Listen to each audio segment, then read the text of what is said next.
राज्यों से संबंधित, राज्य से संबंधित जब बोल देंगे ना तो विदेशी राज्य को मिलाना, वर्तमान राज्य को तोड़ना, राज्य का नाम बदलना, ये सब इसी में हो जाएगा। और कौन सा होगा? हाँ, विधान परिषद का निर्माण करना। विधान परिषद बिहार में है, उसका निर्माण या खत्म करना कैसे होता है? साधारण बहुमत। एक होता है विशेष बहुमत। कौन सा बहुमत? विशेष बहुमत। विशेष बहुमत, विशेष बहुमत थोड़ा टफ होता है, 2/3 होता है। मूल अधिकार में संशोधन करना है तो विशेष बहुमत। जैसे हम लोगों ने हटाया था संपत्ति के अधिकार को, मूल अधिकार से वापस हटाए थे, इतना नॉर्मल हट गया था। और ये बाप रे, 2/3 बहुमत चाहिए, 66% नहीं मिलता है किसी को। यहाँ तो 36% पे सरकार बन जाती है। 36% पे क्या बन जाती है? सरकार बन जाती है। और उसको चाहिए कितना? 66%। भैया डबल लगभग चाहिए होता है। तो बहुत टफ होता है विशेष बहुमत। विशेष बहुमत इतना आराम से नहीं मिलता है। हाँ, तो इस महाभियोग में कुल सदस्य का होता है, पास करा देगा। हाँ, उपस्थित सदस्य रहेगा तो पास करा देगा। तो विपक्ष कैसे खाली छोड़ेगी? विपक्ष ज्यादा, जैसे देखिए, उपस्थित सदस्यों का 2/3 चाहिए। किसका? उपस्थित सदस्य का। सरकार का बाधा कौन है? सरकार के अपने लोग नहीं, विपक्ष के लोग। अब जैसे सरकार, सपोज कीजिए कि 500 लोग, यहाँ पे 500 कितने हैं? 550, 545, 545। अब अगर सरकार को रोकना है तो विपक्ष वाले पूरा भर भर के अटेंडेंस बनाएंगे, भाई सरकार को रोकना है। और सरकार का आदमी कहेगा भाई तुम भी भर भर के आना, क्योंकि हमको विधेयक पास कराना है। तो वो वाला झमेला ही नहीं हो पाता, यहाँ पे बहुत टफ हो जाता है। विपक्ष इस सब मामले में नहीं पीछे छोड़ता। देखिए, गवर्नमेंट को ले आए थे कौन सा विधेयक इसमें? 1 नेशन 1 इलेक्शन, 1 नेशन 1 इलेक्शन पास करने से रोक दिया कि नहीं रोक दिया? हो गया, नहीं पारित हुआ। और हकीकत मायने में देखिए, we are living in immature democracy. हम एक ऐसे डेमोक्रेसी में रहते हैं जहां मिडिल क्लास को जान मार दिया जाता है। जो इंडस्ट्रियल लोग हैं उनसे हम लोग टैक्स के रूप में भर भर के रुपए लेते हैं। अब किसी बड़े जितने लोग हैं उनसे पैसा लेगा, मिडिल क्लास से को तो जान मार देगा। अब उसके बाद क्या होगा? इसका इंफ्रास्ट्रक्चर डेवलपमेंट पे उतना वर्क नहीं होगा, कोई ढांचागत उस पर इतना नहीं होगा। हम कैसे चुनाव जीत सके, केवल इस चीज पे ध्यान दिया जाएगा। ऐसे वादे किए जाएंगे। मतलब एक किसान को 5 किलो अनाज के लिए हम लाइन में लगा सकते हैं, वो भी दुनिया में वैसे देश में जहां खेती पे ही लोग डिपेंडेंट है। सोचिए किस हद तक तोड़ दिया, किस हद तक तोड़ दिया कि रेगिस्तान के लोगों को बालू खरीदने के लिए लाइन में लगा दिया, तो किसानों को उसमें लगा दिया गया। तो ऐसा कोई बहुत ज्यादा, तो हमारे यहाँ एक ही चीज होता है ना, इलेक्शन के टाइम पे नेता हम लोग से मिलते हैं।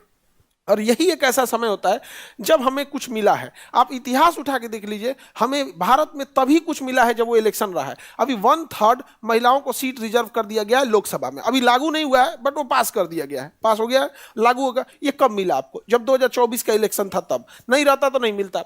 जो 5 किलो राशन आपको मिल रहा है, हर व्यक्ति को 5 किलो अनाज, आपको पता है ये मनमोहन सिंह की आखिरी दाव थी। 2013 में मनमोहन सिंह ने खाद्य सुरक्षा बिल पास किया था और 2014 में उनकी सरकार चली गई, क्योंकि उन्हें लगा था कि हम सबको 5 एक परिवार पे एक आदमी को 5 किलो राशन देंगे। तो एक परिवार में अगर 5 आदमी भी है तो 25 किलो उसको राशन 1 रुपया किलो मिलेगा, 2 रुपया किलो मिलेगा। यही 1-2 रुपया का रेट होता है यहाँ पे खाद्य सुरक्षा बिल।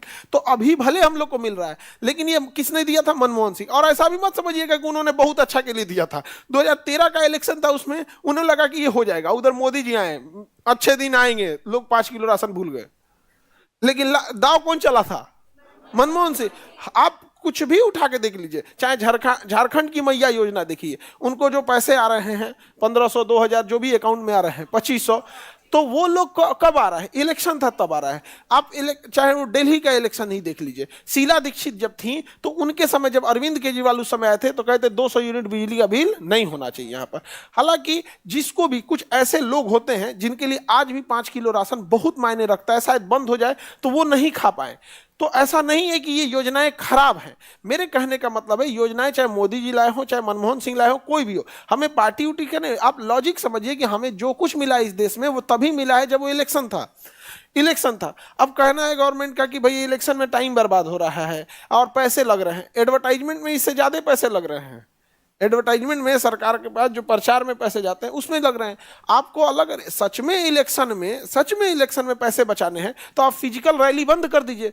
सबके हाथ में मोबाइल है, आप एक ऑडिटोरियम बुक कीजिए और आपको जो भाषण देना है भाषण दीजिए, वहां से लाइव कर दीजिए। क्या जरूरत है 1960 मॉडल अपनाने का कि हेलीकॉप्टर लेके गांव में जाएंगे, उतारेंगे, फिर 10-20 आदमी आएगा, उसमें आधा आदमी नेता को सुनने आएगा, आधा आदमी हेलीकॉप्टर देखने आएगा, युवा सबको देखने के लिए कोई फिल्म स्टार को उठा के लेके चलेइए।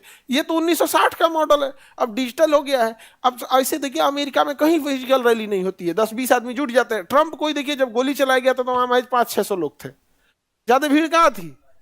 वो इसलिए होता है कि उसे बोलने में सहूलियत हो, भीड़ देख के बोल सके। कमरे में कोई टीवी पे कैसे बोल सकता है, कोई एंकर तो है नहीं। वो जैसे बंद कमरे में स्टूडियो में शूट करना थोड़ा उटपटांग होता है, तो ऐसे करके वो कर सकते। तो और भी तरीके हैं, लेकिन अगर वन नेशन वन इलेक्शन होगा तो सबसे ज्यादा लॉस अगर किसी को होगा तो गरीब तबके को होगा, क्योंकि उसको चुनाव में ही एक आदमी उसको नेता देखने को मिलता है, तो कभी ना कभी उसको कुछ ना कुछ चीजें मिल ही जाती है। समझ में आ गया कि नहीं आ गया? नहीं समझ में आ गया?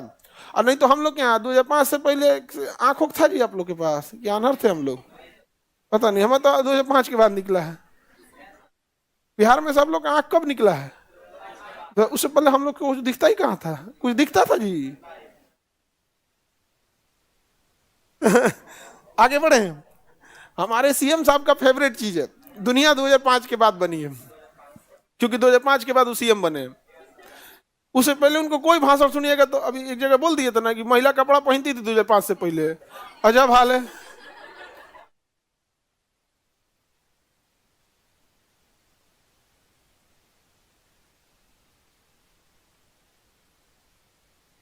तो ऐसा मतलब गजब बात बोल दी है, ये कोई बात है जी? तो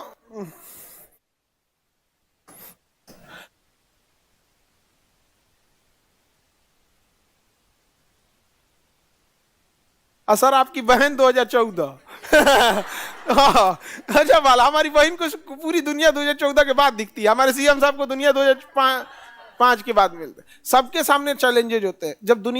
जब हमारे देश के अन्य राज्य विकास की ओर लड़ रहे थे तो हमारा बिहार जो था वो जातिगत उन्माद में था। आप जाके कभी पूछिएगा ना 1997-98 में कोई मोहल्ला ऐसा होता था जिसमें गरीब तबके के लोग हैं, छोटे जाति के लोग हैं, तो 2-4 गो आदमी लाठी लेकर खड़ा हो जाता था इलेक्शन के दिन, रे साला भाग भाग वोट डलबे रे, मार भाग अंदर। गाँव का वोट नहीं डालने देता था सर। मीडिया थी नहीं उस टाइम। आज मीडिया एक बहुत बड़ा, आज मीडिया का सबसे बड़ा योगदान अगर आप देखेंगे ना, गुंडाई आज भी है, खुलेआम आप नहीं कर सकते। बना देगा वीडियो तो वो ट्विटर पे डाल देगा, अब मोदी जी को टैग कर देगा, ले डाला ट्विटर पे, टैग किया मोदी जी को, पहुंच गया मोदी जी के पास। अब तो ये नहीं कर सकते कि आपको टैग नहीं किया गया था। यहाँ पे पुलिस डीएम साहब को टैग कर देगा, अपने एसपी को कर देगा, डीजीपी को कर देगा, मुख्यमंत्री को कर देगा, गृह मंत्री, ले हो गया बवाल। गवर्नमेंट जो है ना वो ट्विटर पे चल रही है, याद रखना। अगर कोई चीज आप ट्विटर पे बचा दिए ना, ट्विटर पे अगर तहलका मचा दिए, गवर्नमेंट तक हो जाएगा। यहाँ पे गवर्नमेंट यूट्यूब नहीं देखती है, गवर्नमेंट क्या देखती है? ट्विटर देखती है। और नॉर्मल आदमी क्या देखता है? YouTube, Insta. तो इंस्टा किसका है? नाच गाना वाला का है, टिकटॉक का भाई है, टिकटॉक का भाई है इसमें, मतलब जो चलाता है, हमको पता नहीं है उसके बारे में, ज्यादा आइडिया नहीं हो।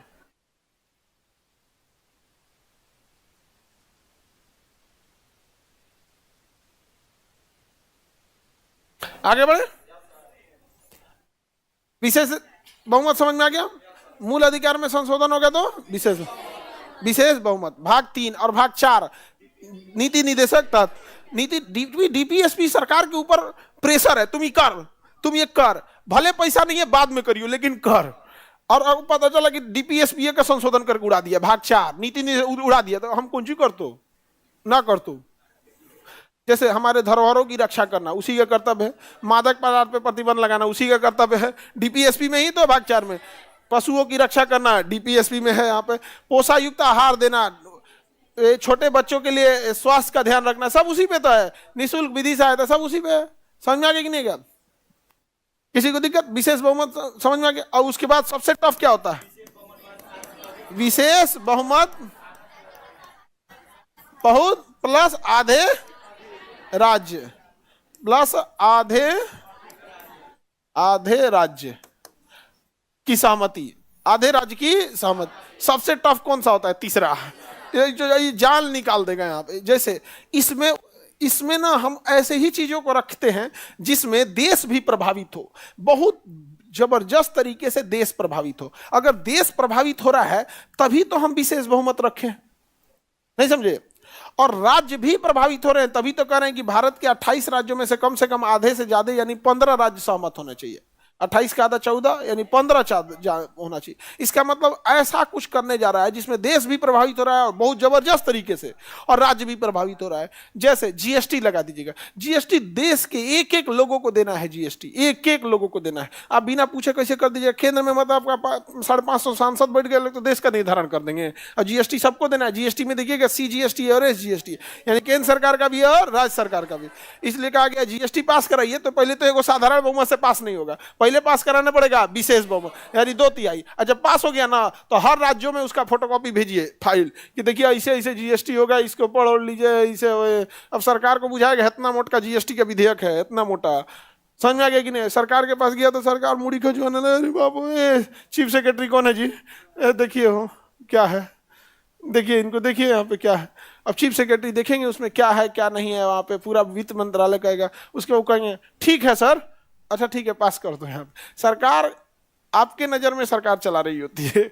सरकार किसी भी सरकार को 10 से 15 बड़े अधिकारी चला रहे होते हैं। बिहार में तो 4 को चला रहा है, अब बोल देंगे तो सुन देख लेगा लोग। यहाँ पे 4 चला रहे हैं, 4 से मिले हुए हैं।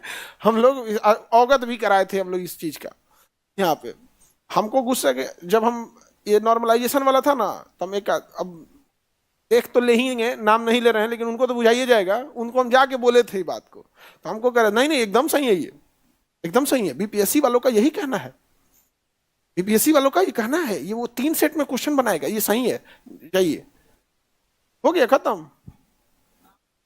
अरे उनको समझ में आ जाएगा कौन थे वो, समझ में आ गया कि नहीं?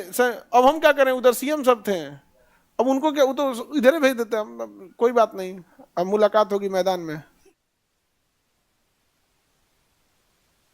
अजब हाल है। हम तो अपना काम, हम तो क्या किया, हमारा एक सीधा उसूल है कि पहले हम हमेशा एकदम प्यार से जितना हो सकता है उतना सबको हम बता देते हैं, हाथ गोड़ जोड़ के। समझ में आ गया कि नहीं आ गया?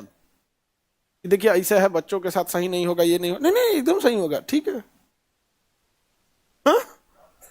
हो गया है। इसीलिए तो घुसिया घुसिया के सब जना हमारे खौरा। तुमको क्या लगता है 14 सूत्री जिन्ना फॉर्मूला हमको काहे भेजा गया है? डराने के लिए। किसके लिए?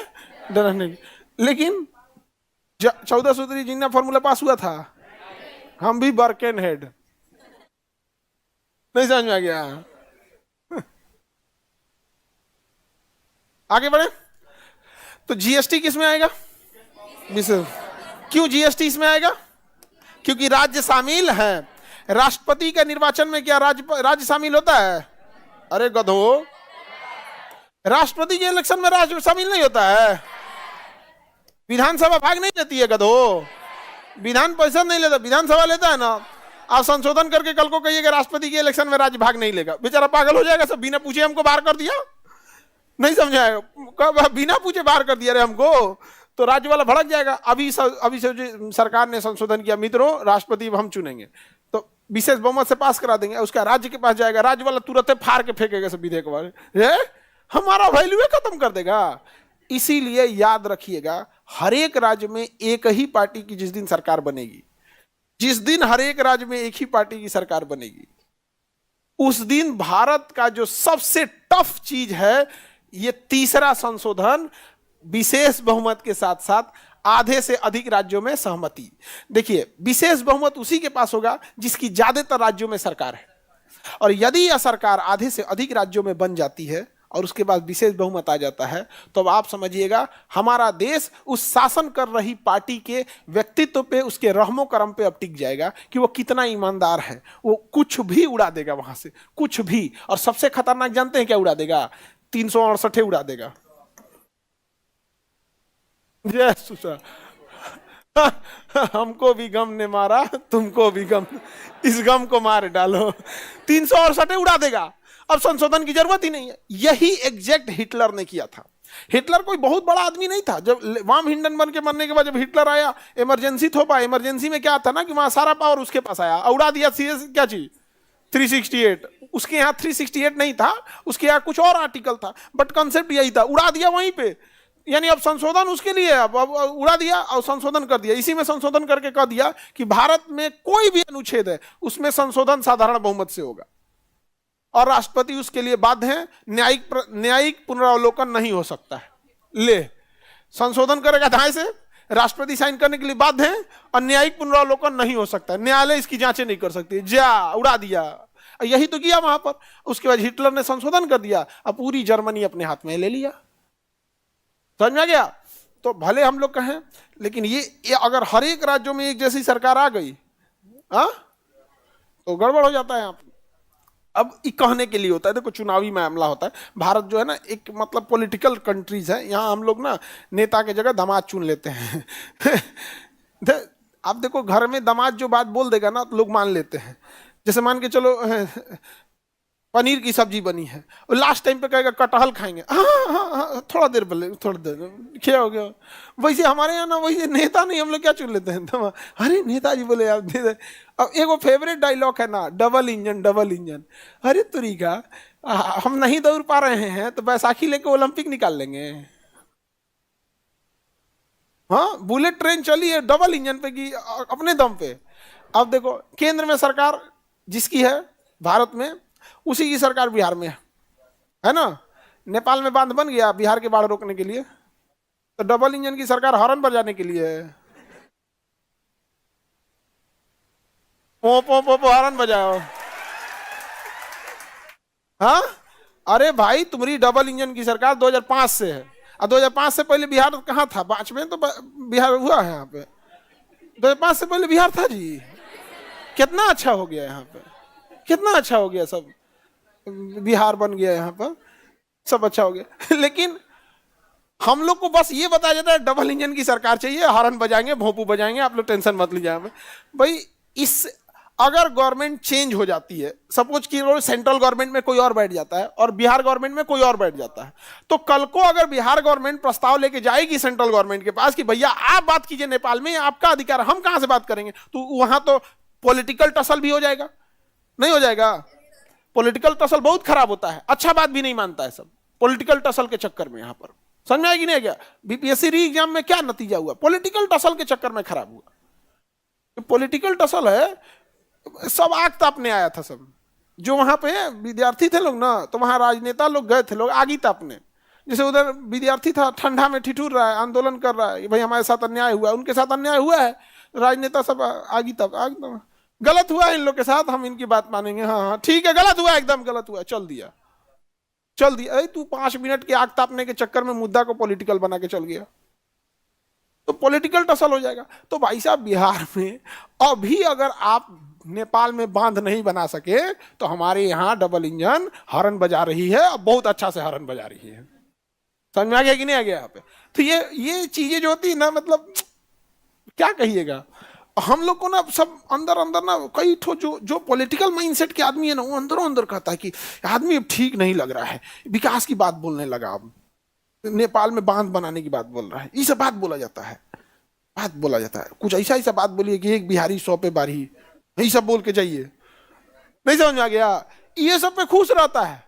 देखिएगा ना, अभी इलेक्शन आएगा ना, भाषण केवल ही दिया जाएगा कि बिहार बहुत अच्छा है, हमारी संस्कृति बहुत अच्छी है। भाई इस सब के लिए हमारे यहाँ दार्शनिक लोगों को बुलाइए, हमारे यहाँ कुंभ चल रहा है, वहां से 2-4 ठो बड़े बड़े विद्वानों को बताइए, वो हमारी और भी संस्कृति को उजागर करके और बेहतर बताएंगे। तुम्हारा काम है विकास की बात बोलो, यहाँ पे डबल इंजन लेकर हॉर्न मार रहा है।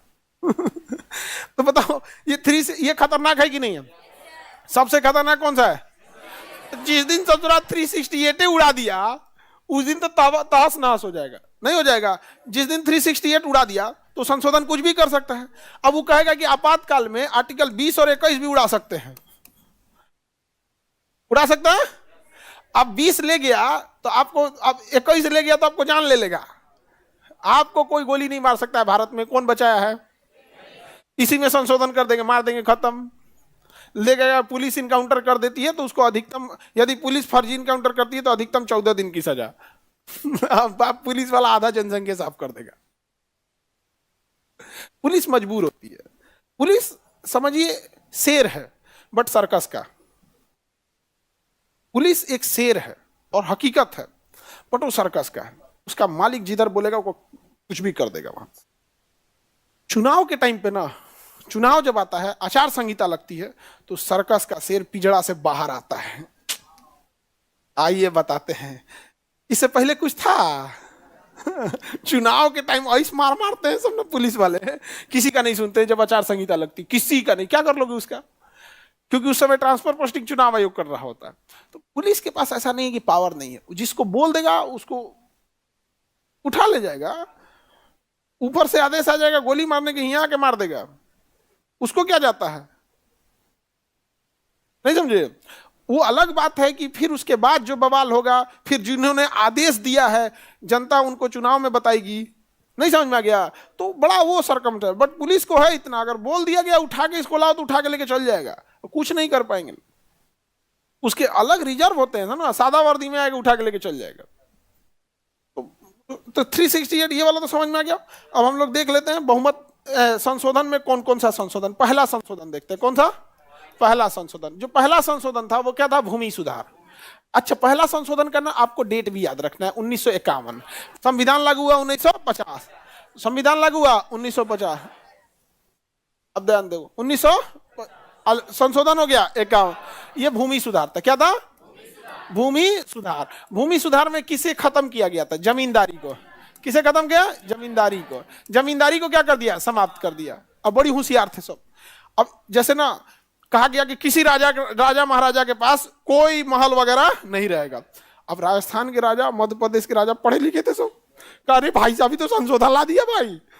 संशोधन आ गया यहाँ पे। संशोधन जैसे आया तो तुरंत तो हो नहीं जाता है। अब जैसे सरकार 1 नेशन 1 इलेक्शन लाने वाली है, तो पहले से हम लोग को पता है ना, इतने समझदारी है, इन्होंने कहा कि हम एक ट्रस्ट बना देते हैं। ट्रस्ट समाज की भलाई के लिए होता है और उसे चलाने वाले ट्रस्टी होते हैं। जैसे टाटा ट्रस्ट, टाटा का अपना ट्रस्ट है, उस ट्रस्ट के हॉस्पिटल चलते हैं, लेकिन वो ट्रस्ट है किसका? टाटा का। लेकिन उससे जो भी प्रॉफिट होगा वो उसी ट्रस्ट के काम में आएगा, हम पब्लिकली नहीं ले। लेकिन एक काम करते हैं, यदि हम उसी ट्रस्ट के मेंबर हो जाते हैं तो जो जैसे ट्रस्ट है, ट्रस्ट के पास करोड़ों रुपए है, तो क्या करोड़ों रुपए निकाल सकते हैं? वो करोड़ों रुपए ट्रस्ट के पास है तो वो ट्रस्ट अपने लिए यूज करेगा। नया हॉस्पिटल बना सकता है, नया बिल्डिंग बना सकता है, अपने ट्रस्ट के लोगों को सैलरी दे सकता है, उसके बड़े अधिकारियों के लिए रहने के लिए बंगला दे सकता है। यही तो खेल है। हम ट्रस्ट बना दे, ट्रस्ट में घुस जाए, सैलरी मिलेगा। किस लिए? ट्रस्ट चलाने के लिए। घर मिलेगा ट्रस्ट चलाने के लिए। नहीं, राजस्थान के राजाओं ने क्या किया? अपना महल वहल एगो ट्रस्ट बनाया। क्या बनाया? एगो ट्रस्ट। कह दिया मैंने ये महल ट्रस्ट को दान दे दिया। ले सरकार देख रही है भूमि सुधार कहां किया रे? उसके पास अब जमीनें नहीं है, क्योंकि यह भूमि सुधार व्यक्ति पे लागू था, ट्रस्ट पे लागू नहीं था, किसी संस्था पे लागू नहीं था। मारा से उन्होंने क्या बना दिया? ट्रस्ट बना के दे दिया। पहले तो उन्होंने ट्रस्ट बनाया, ट्रस्ट के खुद बन गए ट्रस्टी, मेंबर, ट्रेजरी, अध्यक्ष, उसके कई पोस्ट होते हैं ट्रस्ट के, बन गए वहां पे। दान दिया महल पूरा इसमें। अब इस ट्रस्ट का काम है इस महल का देखभाल करना। लो, महल की देखभाल करने के लिए आदमी महल में रहेगा ना जी, बाहरवा से देखभाल करेगा। हो गया चमका दिया सब उनको। आज भी महल उनके पास है, वो महल उन्हीं के पास है आज भी। आई हैदराबाद का नवाब था बकलोलू, कहा कि देखो भाई हमारे साथ अन्याय होगा, ये लोग हमारा महल छीन लेंगे, हमको पाकिस्तान बुला लो। अजब हाल है यार, तू पढ़ा लिखा रहता तब तुम ऐसा भी दिमाग लगा लेता है, यहाँ पे नहीं लगाया। तो बुद्धि लगा दिया। अभी सुनते होंगे राजस्थान वालों के पास अपना महल है कि नहीं है? उसका पेपर निकालना, कोनो महल उनके नाम पे नहीं, सब ट्रस्ट का है। सब किसका है? ट्रस्ट के नाम पे। हो गया, समझे? उनका है अब फर्स्ट क्लास। दिमाग लगाया सब लोग, राजस्थान वाले दिमाग लगाने में भाई, राजस्थानी गुजराती है ये सब, दिमाग लगाने में काहे पीछे रहे? उन लोग का है अपना। आगे बढ़े तो जमींदारी को क्या किया जाएगा? समाप्त। कौन सी अनुसूची जोड़ा गया था? अनुसूची 9। अनुसूची कौन जोड़ा गया? 9। अब देखते हैं, अब तो ऑप्शन याद रखने की जरूरत नहीं है। तो पहला संशोधन समझ में आ गया। उसके बाद दूसरा संविधान संशोधन, दूसरा संविधान 1956। फजल अली आयोग याद है, पढ़ा दिए 1956। ये कौन? दूसरा नहीं है जी, 7वां है। मतलब इस सीक्वेंस में हम 2 लिख दिए हैं, आप इस सीक्वेंस में 2 लिख दिए। 7वां संविधान संशोधन 1956। 56। किसकी समिति को लागू किया गया? फजल अली। किसे लागू किया गया? फजल अली को। कौन सी व्यवस्था को समाप्त किया गया? A B C D. पहले राज्य क्या थे? सब ए बी सी डी राज्य थे, इन्हें खत्म कर दिया गया। किसे मान्यता दिया गया? भाषाई राज्य। भाषाई राज्य को मान्यता दिया गया। क्वेश्चन आएगा किस संशोधन द्वारा भाषाई राज्य को कानूनी मान्यता दिया गया? 7वां संशोधन। 7वां संशोधन कब हुआ? 1900। किसके सिफारिश पर? फजल अली। किसके सिफारिश पर? फजल अली के। किसके सिफारिश पर? फजल अली के सिफारिश पर। किसके सिफारिश पर? कितने राज्य बने? 14। केंद्र शासित 14 राज्य और 6 केंद्र शासित। 14 राज्य और 6 केंद्र शासित। 14 राज्य और 6 केंद्र शासित। आगे बढ़े।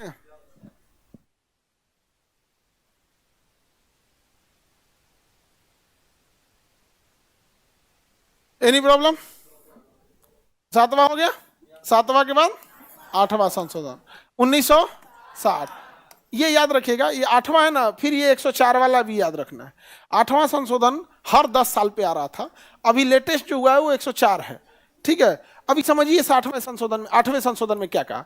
संविधान जब बना था तो संविधान जो था SC ST के लिए संविधान था, वो 10 साल के लिए आरक्षण दे रहा था। संविधान था SC ST के लिए कितने साल के लिए आरक्षण दे? बट ये आरक्षण नौकरी वगैरह की बात नहीं कर रहा है, लोकसभा में। किसमें? लोकसभा में। और राज्यों के विधानसभा में उनकी सीटें फिक्स हैं कि यहाँ पे तो SC ST के लिए लोकसभा में संविधान आरक्षण दे रहा था कितने साल के लिए? 10 साल। संविधान कब बना? 1950। और ये 10 साल कब हो जाएगा? 1960। तो SC ST के लिए उन ऐसा लगा था कि जब हम SC ST को समाज में लोकसभा में ऐसे दे देंगे, मान्यता दे देंगे, तो शायद 10 साल में इनकी स्थिति में सुधार हो जाएगी। तो 1950 में लागू हुआ, 10 साल का मतलब 1960 में उन्हें लगा था कि सुधार हो जाएगा। बट कुछ भी सुधार। तो हम लोग अब देखते हैं आगे। 104 तक हुआ था ना। 8वां संशोधन था SC ST के लिए, और ये संशोधन जो था हर 10 साल पे होता है, इसलिए ऐसे ऐसे 6 संशोधन आएंगे आपको, इसलिए सबको याद नहीं करना है। 8वां संशोधन आरक्षण जो 1960 में खत्म हो रहा था उसको ले गया 1970। समझ में आ गया कि नहीं आ गया? चलो पढ़ो बाबा, मोबाइल लग दो। ठीक है, पढ़े। छोटकी लड़कियां होती है ना एकदम। नेवला देखियो, नेवला वो कहीं से ऐसे ऊंचा कैसे झेकते रहे। जन छोटकी छोटकी होती है ना, जन नेवला ऐसा नहीं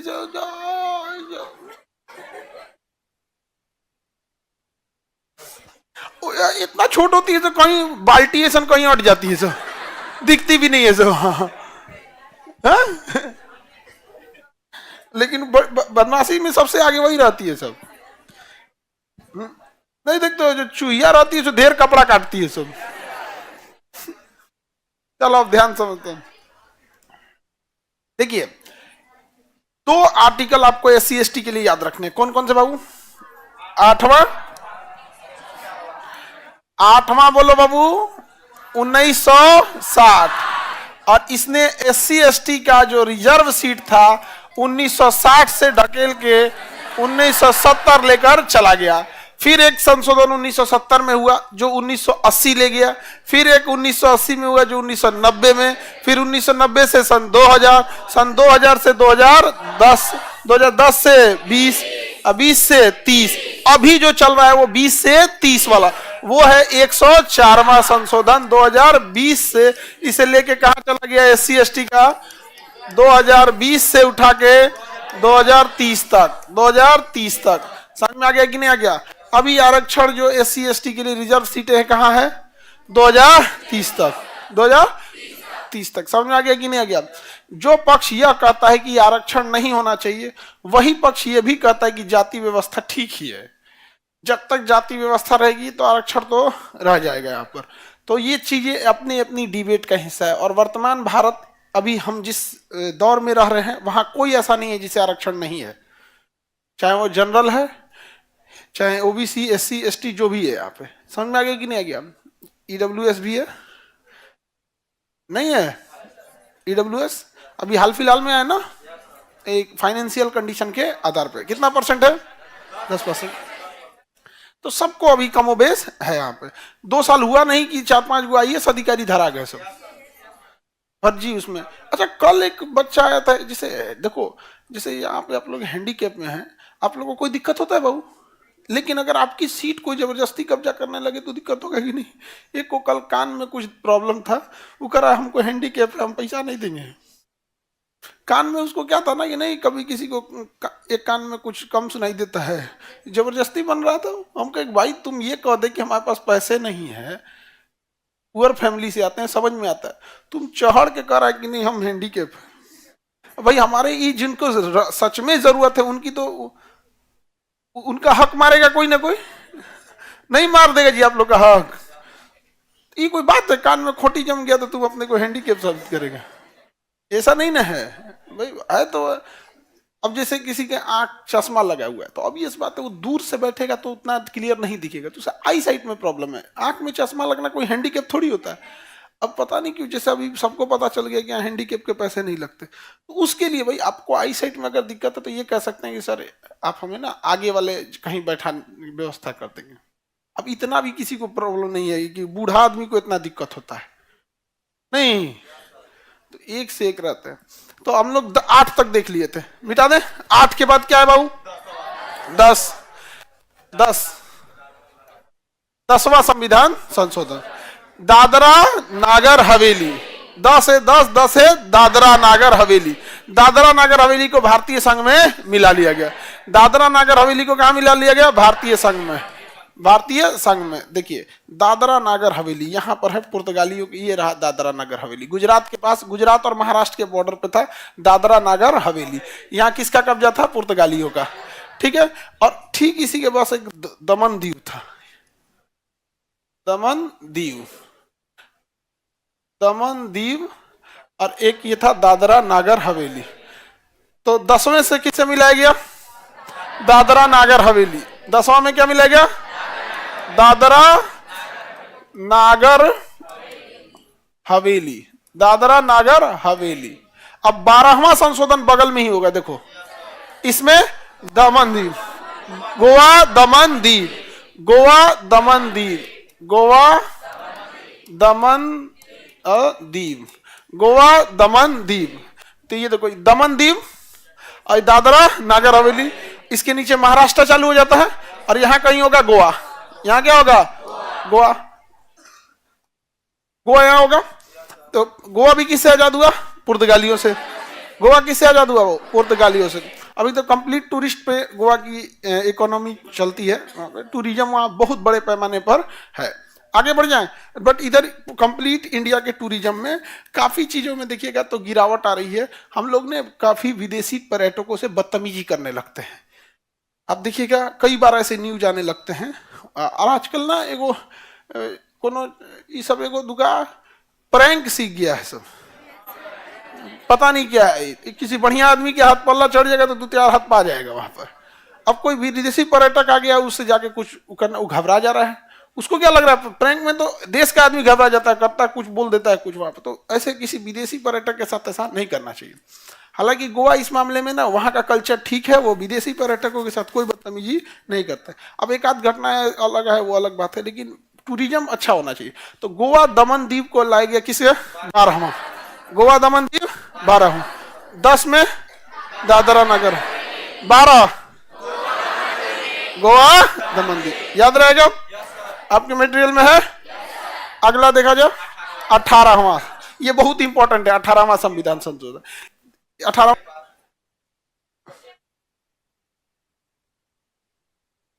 देखिए, केंद्र शासित प्रदेश जो है वो भी एक राज्य की तरह ट्रीट किए जाएंगे।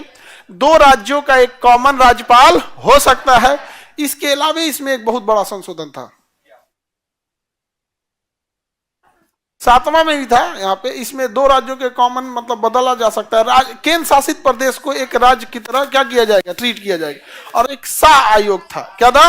सा आयोग। अब देखिए आप में सा आयोग है या नहीं है? तो 18वां संशोधन में सबसे मुख्य जो है वो क्या है? सा आयोग। 18वां संशोधन में सबसे मुख्य क्या है? सा आयोग। आप में है? अब हम यहाँ देख लीजिए, अब जब मटेरियल में लिखा हुआ है तो अब यहाँ हम समझा देते हैं शाह आयोग के बारे में। ये कई बार क्वेश्चन पूछा है। 18वां संविधान संशोधन जो था शाह आयोग को लागू किया। किसे आयोग को लागू किया?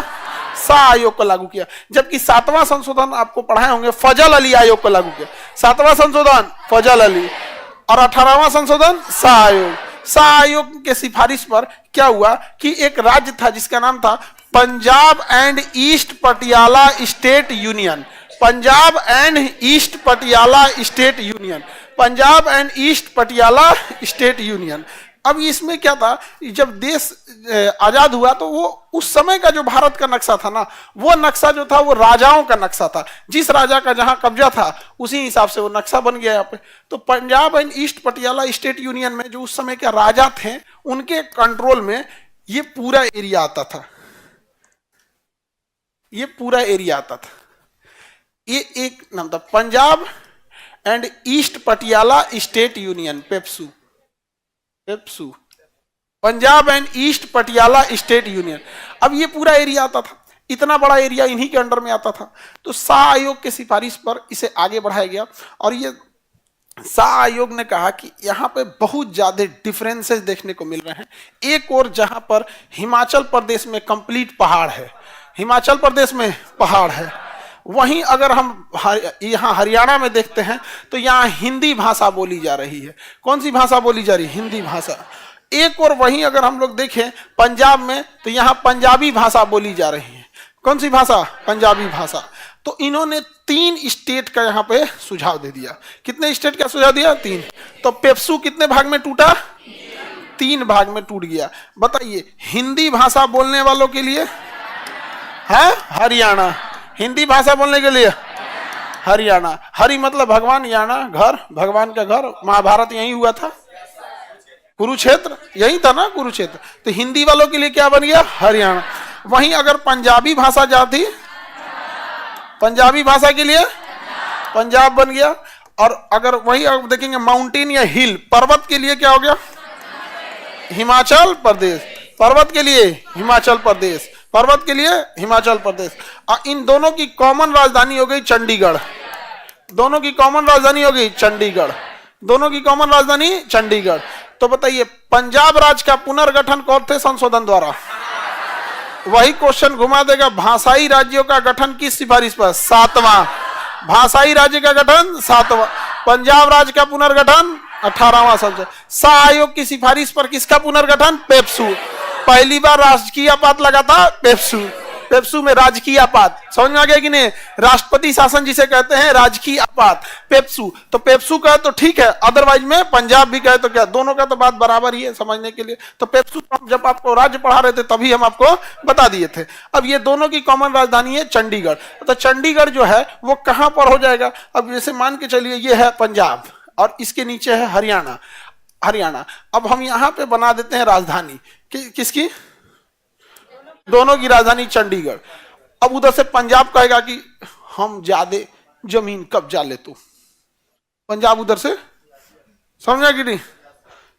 सग्गा चंडीगढ़ इत्थे रख, मतलब इधर रख चंडीगढ़ हमारा। उधर से हरियाणा में आएंगे लोग, नहीं समझेगा।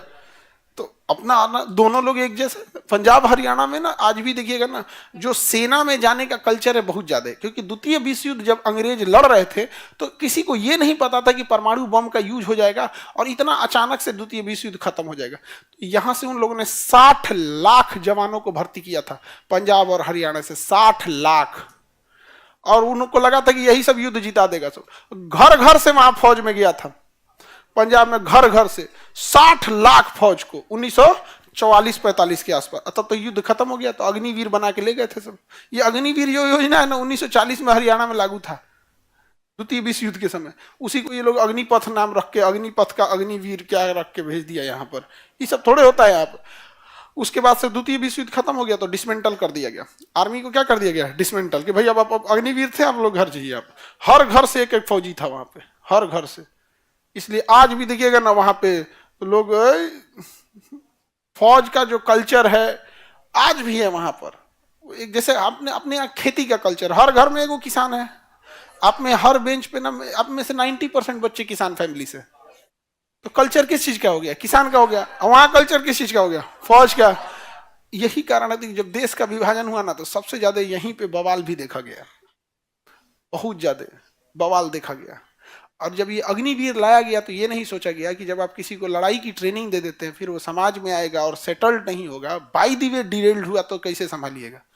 हाँ, ये बिना ट्रेनिंग के तो आपके नक्सल संभाल में नहीं आ रहे हैं भाई। कोई इंसान, अब आप एक किसी को एक जल आप रसगुल्ला खिला दीजिए, उसके बाद कहिए चाय पियो, तो चाय कैसा लगेगा? फीका लगेगा।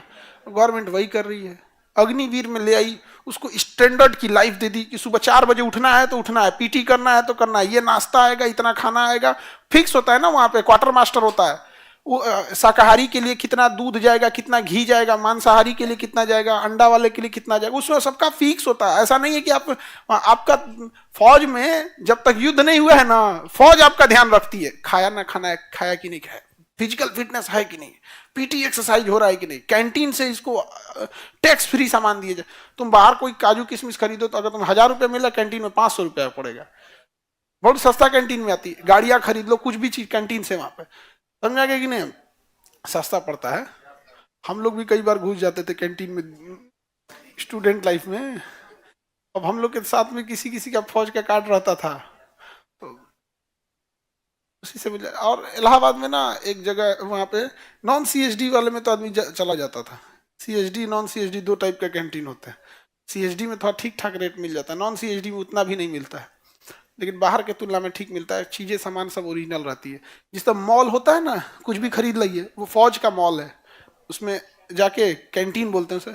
सीएसडी रहेगा तो ज्यादा ही रहेगा, नॉन सीएसडी में तो खैर आप में से किसी के फौज में होंगे तो वो लोग खरीदे होंगे। कितने लोग के?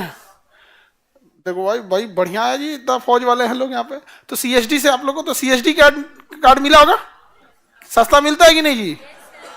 ओरिजिनल में देखो, सस्ता महंगा एक अलग चीज है। आज के टाइप पे सोच रहा ओरिजिनल मिल रहा है कि नहीं मिल रहा है, यही सबसे बड़का। सुन रहे हैं कि प्लास्टिक का चावल लाया है सब। सरकार को प्लास्टिक महंगा करना चाहिए, इसका बहुत मिस यूज हो रहा है। तो इस चंडीगढ़ जो था ये जगह को, इसको क्या किया गया, तो भाई बवाल तो हो जाता। तो कहा गया कि देखो ये चंडीगढ़ ना पंजाब का होगा, ना चंडीगढ़ हरियाणा का होगा, ये चंडीगढ़ पे राष्ट्रपति का शासन रहेगा, इसे बना दिया केंद्र शासित। तो 4 गो राज्य बना, हरियाणा, पंजाब, हिमाचल प्रदेश, चंडीगढ़। ये 3 कंप्लीट राज्य और ये केंद्र शासित। क्या है? केंद्र शासित। अभी हरियाणा में चुनाव होता है ना, तो वहां चुनाव का मुद्दा रहता है कि चंडीगढ़ हमारा होगा। नहीं समझ में आ गया? हरियाणा के चुनाव में। और उधर पंजाब के चुनाव में चंडीगढ़ हमारा होगा। नहीं समझ में आ गया? वहां सब लोग समझाएंगे, सग्गा पुत्र इधर के, चंडीगढ़ इधर है हमारा। दोनों के चुनाव में ये मुद्दा होता है। सरकार को दोनों को पैसा दे देना चाहिए। 1000 करोड़ तुम पकड़ो, 1000 करोड़ तुम पकड़ो, तुम अपनी राजधानी अपना बना लो, तुम अपनी राजधानी अपना बना लो। चंडीगढ़ को केंद्र शासित रहने दो। नया शहर बन ही नहीं रहा है, वही शहर बसा हुआ है, उसी में लोग आके बस रहे हैं। पिछले 100 सालों में आपने शायद ही 2-4 शहर बसते देखे होंगे, कोई शहर नहीं बस रहा है। एक गुड़गांव वो भी इसलिए बस गया दिल्ली के पास है, एक नोएडा वो भी इसलिए बस गया कि दिल्ली के पास है। ये तो मजबूरी में बस गया। चंडीगढ़, ढोलेरा, यही तो 4 गो सिटी देख रहे हैं आप लोग। ढोलेरा भी बस ही रहा है, लेकिन बहुत मॉडर्न तरीके से। कहां जाएगा? क्राइम क्यों नहीं बढ़ेगा? रेट क्यों नहीं बढ़ेगा? बिना मतलब का रेट बढ़ना। अब जैसे ये कलम है, मान के चलिए इसका कितने का आता जी है ये?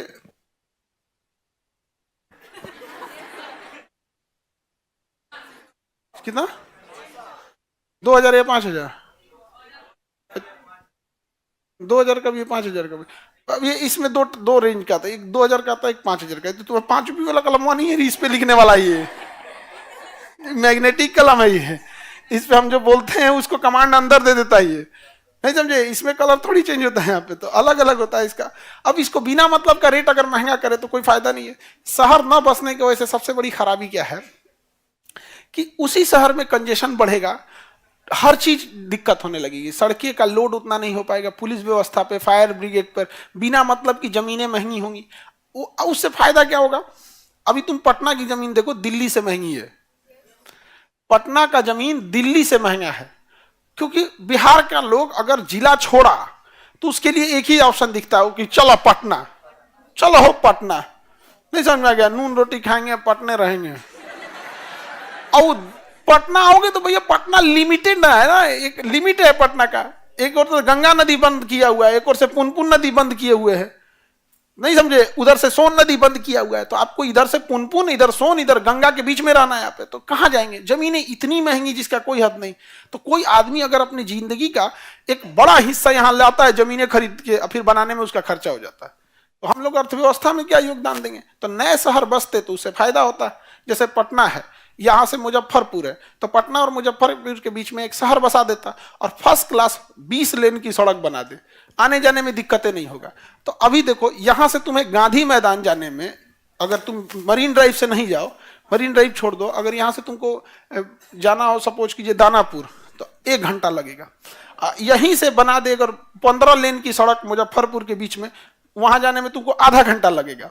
तो पटना में कोई काहे दानापुर रहने जाएगा 1 घंटा लगा के, वहां लगा के वहां नहीं रह जाएगा। तो ये गवर्नमेंट का अपना प्लान होना चाहिए, लेकिन दोनों में ये विवाद हो जाता है। तो 18वां संविधान संशोधन समझ में आ गया? क्या है? आयोग। पहला बताइए, पहला कब हुआ? 1951। भूमि सुधार था, कौन सी अनुसूची जोड़ी गई? 7वां संशोधन, भाषाई राज, भाषाई राज। 8वां संशोधन, SC ST। समय थोड़ी पूछ रहे हैं, मुद्दा पूछ रहे हैं क्या है। 8वां SC ST के लिए बताइए। 10वां, दादरा नागर हवेली। 12, गोवा दमन दीव। 18, सा आयोग। 18 सा आयोग। इसके बाद 21, इसके बाद 21। देखिए, 21वां संविधान संशोधन भाषा से संबंधित है। किससे संबंधित है? भाषा। 21वां संविधान संशोधन भाषा से। इसमें आपको 3 संशोधन एक साथ याद रखना है। देखिए, 21वां संविधान संशोधन, 71वां संविधान संशोधन और 92। देखो, 21 71 जोड़ोगे तो 92 हो जाता है, 21 71 जोड़ेंगे तो 92 हो जाता है। इसमें सिंधी भाषा जोड़ी गई थी। कौन सी भाषा? सिंधी भाषा जोड़ी गई 21वां संशोधन द्वारा। सिंधी भाषा जोड़ी गई, यानी एक भाषा जोड़ा गया। फिर 71वां द्वारा 3 भाषा, नेपाली, मणिपुरी, कोंकणी। नेपाली, मणिपुरी, कोंकणी 3 भाषा फिर जोड़ा गया। तो 21 द्वारा 1, 71 द्वारा 2, 3 भाषा जोड़ी गई, नेपाली, मणिपुरी, कोंकणी। अब 92वां द्वारा 4, बोडो, डोगरी, मैथिली, संथाली। बोडो, डोगरी, मैथिली, संथाली। आगे बढ़े? Any problem? तो ये चारों आप एक ही साथ याद रख, तीनों संशोधन एक ही साथ याद रख लेंगे। जैसे ये वाला एक ही साथ याद रखे था ना, 8वां और 104, दोनों किससे संबंधित है?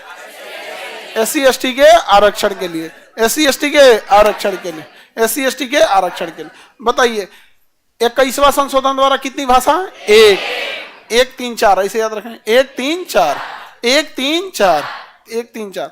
सिंधी 21, नेपाली, मणिपुरी, कोंकणी 21, 71, बोडो, डोगरी, मैथिली, संथाली। बोडो, डोगरी, मैथिली, संथाली ऐसे जोड़िए ना। 21 में 71 जोड़ेंगे तो 92 आ जाता है। 21 में 71 जोड़ने पे क्या आ जाता है? 92। 21 में 71 जोड़ने पे 92 आ जाता है। किसी को कोई दिक्कत है? 21 में 71 जोड़ने पे 92 आ जाता है। आगे बढ़े? किसी को कोई प्रॉब्लम?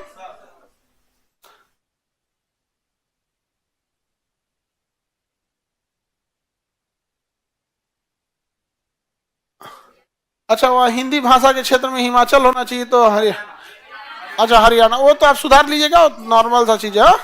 आगे बढ़ जाए तो 21 याद रहेगा। 21 से रिलेटेड ही आपको क्या याद रहेगा? 71, और इसी से रिलेटेड 92 रहेगा। याद रहेगा नहीं यहाँ पे?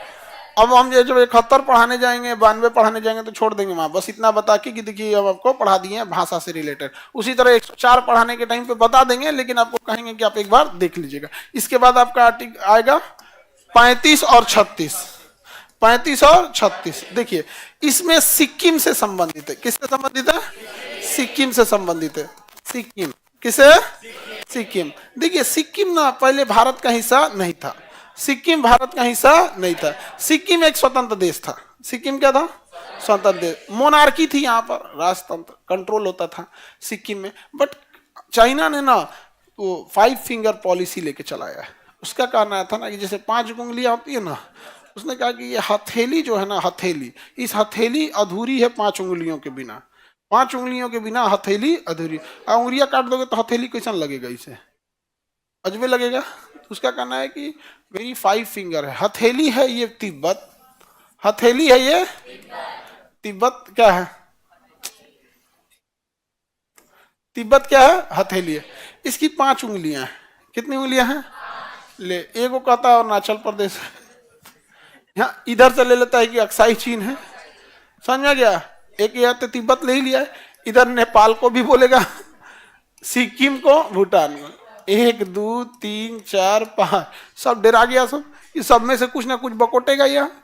अब सिक्किम पे वो पूरा भीड़ गया था, सिक्किम पे पूरा भीड़ गया था। सिक्किम पे जब भीड़ गया तो सिक्किम को लग गया कि भाई हम इनके बीच में जाएंगे तो बर्बाद हो जाएंगे, चाइना तो कभी नहीं जाने वाले। तो भारत से कहा कि हम आपके देश में मिलना चाहते हैं। उस समय जवाहरलाल नेहरू थे, 1976 में जवाहरलाल नेहरू थे? नहीं, वो नहीं थे उस समय। 75 और 76 के समय इंदिरा गांधी थी। कौन थी? इंदिरा। तो उनके समय ये बात हुआ तो सिक्किम को एक बात का डर था कि अगर हम भारत में मिल जाते हैं तो कहीं ऐसा ना हो कि भारत का आदमी हम लोग को चाइना वाली नीति अपना के एक आदमी को उड़ीसा भेज दे, एक को छत्तीसगढ़, मध्य प्रदेश, गुजरात, राजस्थान, यूपी, हरियाणा, ऐसा ना हो कि ऐसा भेज उच के हम लोग को अब पूरा एकदम नाश दे। समझ में आ गया? बिहार नहीं आया? तुम लोग इसका इंतजार कर रहा था।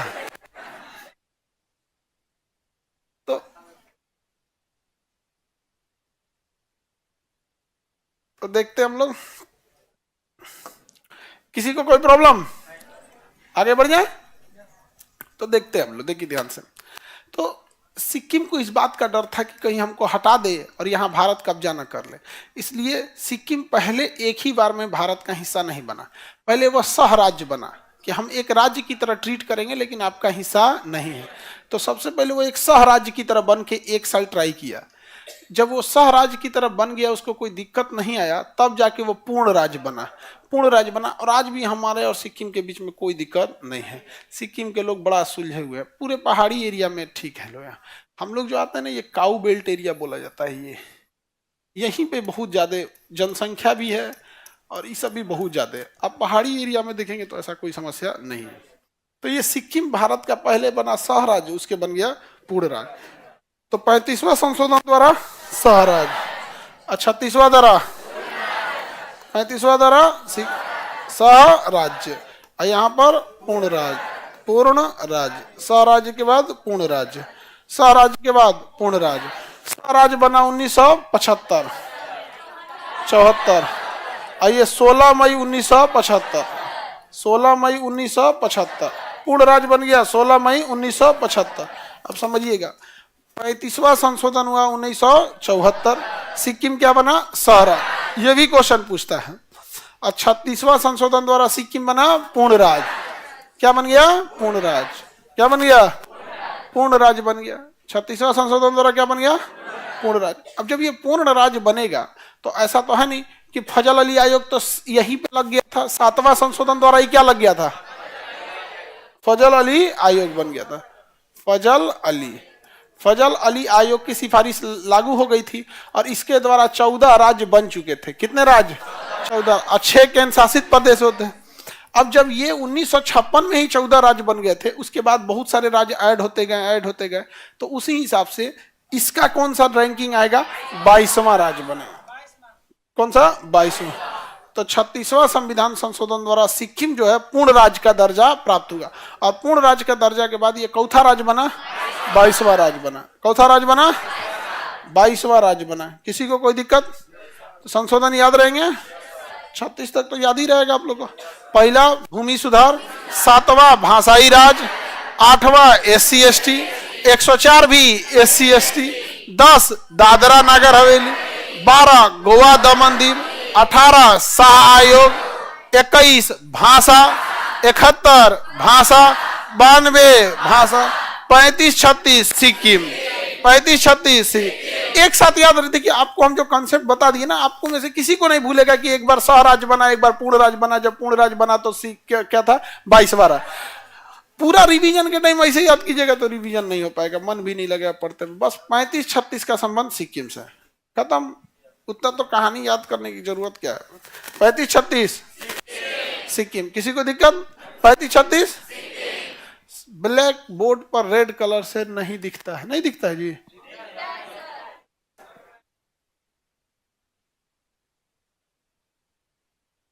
ब्लू नहीं दिखता है। ओहो, कलर विजन का भी समस्या है, अब समझ में आया इन सब को। रेड कलर नहीं दिख रहा है उसको। रेड और ग्रीन अगर नहीं दिख रहा है कलर विजन की क्या है समस्या है। अब रेलवे वगैरह वाला जॉब या ट्रैफिक वाला ये सब वाले में नहीं जा सकते जहां सिग्नल आपको देखना हो। पता चला कि चल गया, उसको रेड कलर नहीं दिख रहा है, चला हो ले गया सबको। वैसे ही ट्रेन गिर रही है डेली जुगो। Any problem? अगला आएगा 42वां संशोधन। बाप रे बाप, 42वां संशोधन 1976। ये एकदम भाई याद रखना, 1976 भी याद रखना पड़ेगा। 42वां संशोधन 1976। इतना भयानक था ये संशोधन जिसका कोई हद नहीं। स्वर्ण सिंह समिति की सिफारिश पर इतना संशोधन बड़ा था कि इसके लिए अलग सिफारिश करनी पड़ी थी। स्वर्ण सिंह समिति, कौन सी समिति? स्वर्ण सिंह समिति, स्वर्ण सिंह समिति। अब आप स्वर्ण सिंह समिति के बारे में एक चीज जानते होंगे कि भैया इन्होंने ना क्या जोड़ा था, मौलिक कर्तव्य। 42वां संशोधन का एक मुख्य चीज था कि मौलिक कर्तव्य। अब इसमें मौलिक कर्तव्य जोड़ दिया गया, मूल कर्तव्य, मौलिक कर्तव्य कि हमारा ये काम है देश के प्रति हमें करना है। जब मौलिक कर्तव्य जोड़ा गया था तो 10 था उस समय। जब मौलिक कर्तव्य जोड़ा गया था तो 10 था। इस 42वां संविधान स्वर्ण सिंह समिति ने 59 विषयों पे सुधार दिया। कितना सुधार किया? 59 नए नए सुधार कर दिए संविधान में। तो लोगों ने कहा कि एक से तो अच्छा एक नया संविधान लिख दिया रहता। 59 को विषय कोई जोड़ता है जी, इसलिए इसे मिनी संविधान कहा जाता है। क्या कहेंगे? मिनी संविधान। भाई मिनी संविधान क्यों कहा जाता है? एक काम करते हैं ना, हम आपके किताब में कहते हैं कि देखिए ना एगो पीडीएफ जोड़ दीजिए, 60 पन्ना का पीडीएफ है, तो आप क्या कहिएगा? एगो किताबें ना दे दीजिए तो इस 60 पन्ना का पीडीएफ बीचों में काहे लगा रहे हैं? तो मिनी किताब नहीं हो जाएगा वो? तो 59 विषय जोड़ने के कारण इसे मिनी संविधान कहा जाता है। और ये इंदिरा गांधी लाई थी, यहीं से इंदिरा गांधी हारी थी। इतना जबरदस्त संशोधन हुआ था, भारतीय संविधान का गला घोंट दिया गया। यानी इंदिरा गांधी ना बहुत आयरन लेडी कहा जाता था ना, बहुत ढीठ थी। ढीठ इन द सेंस की जो सोच लेंगी वही करवे करेंगे, आप बहुत ज्यादा इधर उधर नहीं। तो 59 विषय जोड़ा गया, मिनी संशोधन किया, संविधान का गला घोट दिया गया, सारी शक्तियां प्रधानमंत्री को दे दी गई। मंत्रिमंडल के पास ना शक्ति होना चाहिए, एक्चुअल में शक्ति होनी चाहिए मंत्रिमंडल को कि भाई अगर कोई जरूरत पड़ रही है तो मंत्रिमंडल के कानून को लागू कर दे। हाँ, अस्थायी रूप से लागू करना है तो संसद में जाइए, लेकिन इमरजेंसी आ गया है तो फिर संसद में इमरजेंसी में थोड़ी जा सकते हैं, उसको तो बुलाने की एक प्रक्रिया है। 3 सत्र चल रहे हैं यहाँ पे। तो संविधान यही लिखा गया था कि अगर इमरजेंसी लागू करना है या कोई भी चीज लागू करनी है तो आप मंत्रिमंडल से कहिए, मंत्रिमंडल उसे इम्पोज कर दे, लागू कर दे 30 दिन के लिए, 60 दिन के लिए। और जब सत्र आ जाएगा ना तो आप सत्र से पास करा दीजिएगा। अगर संसद कह दिया ठीक है तो ठीक है। आज संसद कह देगी सब लोग दाहिने से चलेंगे 2/3 बहुमत से और आधे से अधिक राज्य सहमत हो जाए, तो बाएं से छोड़ के हम लोग कब से चलने लगे दाहिने। और जो सरकार ये नियम लाएगी उसको भी हम लोग दाहिने कर देंगे उसको भी बाएं से कहाँ कर देंगे दाहिना कर देंगे। बिना मतलब का नौटंकी दाहिने से चलो। हालांकि मेजोरिटी देशों में दाहिने से चला जाता है। दुबई उबई में जाओगे ना तो कहाँ से चलता है? दाहिने से। हम लोग इंडिया में कहाँ से चलते हैं? बाएं से। तो बाएं से चलना होता है। तो हमारे यहाँ जो ड्राइवर की सीट होती है वो दाहिने होती है, और वहां दाहिने से चलना होता है तो ड्राइवर की सीट किधर होती है? बाएं होती है। वहां 4 व्हीलर में बड़ी दिक्कत होता है। यहाँ का ड्राइवर वहां के ड्राइवर में बड़ी अंतर रहेगा, कंफ्यूजन हो जाएगा।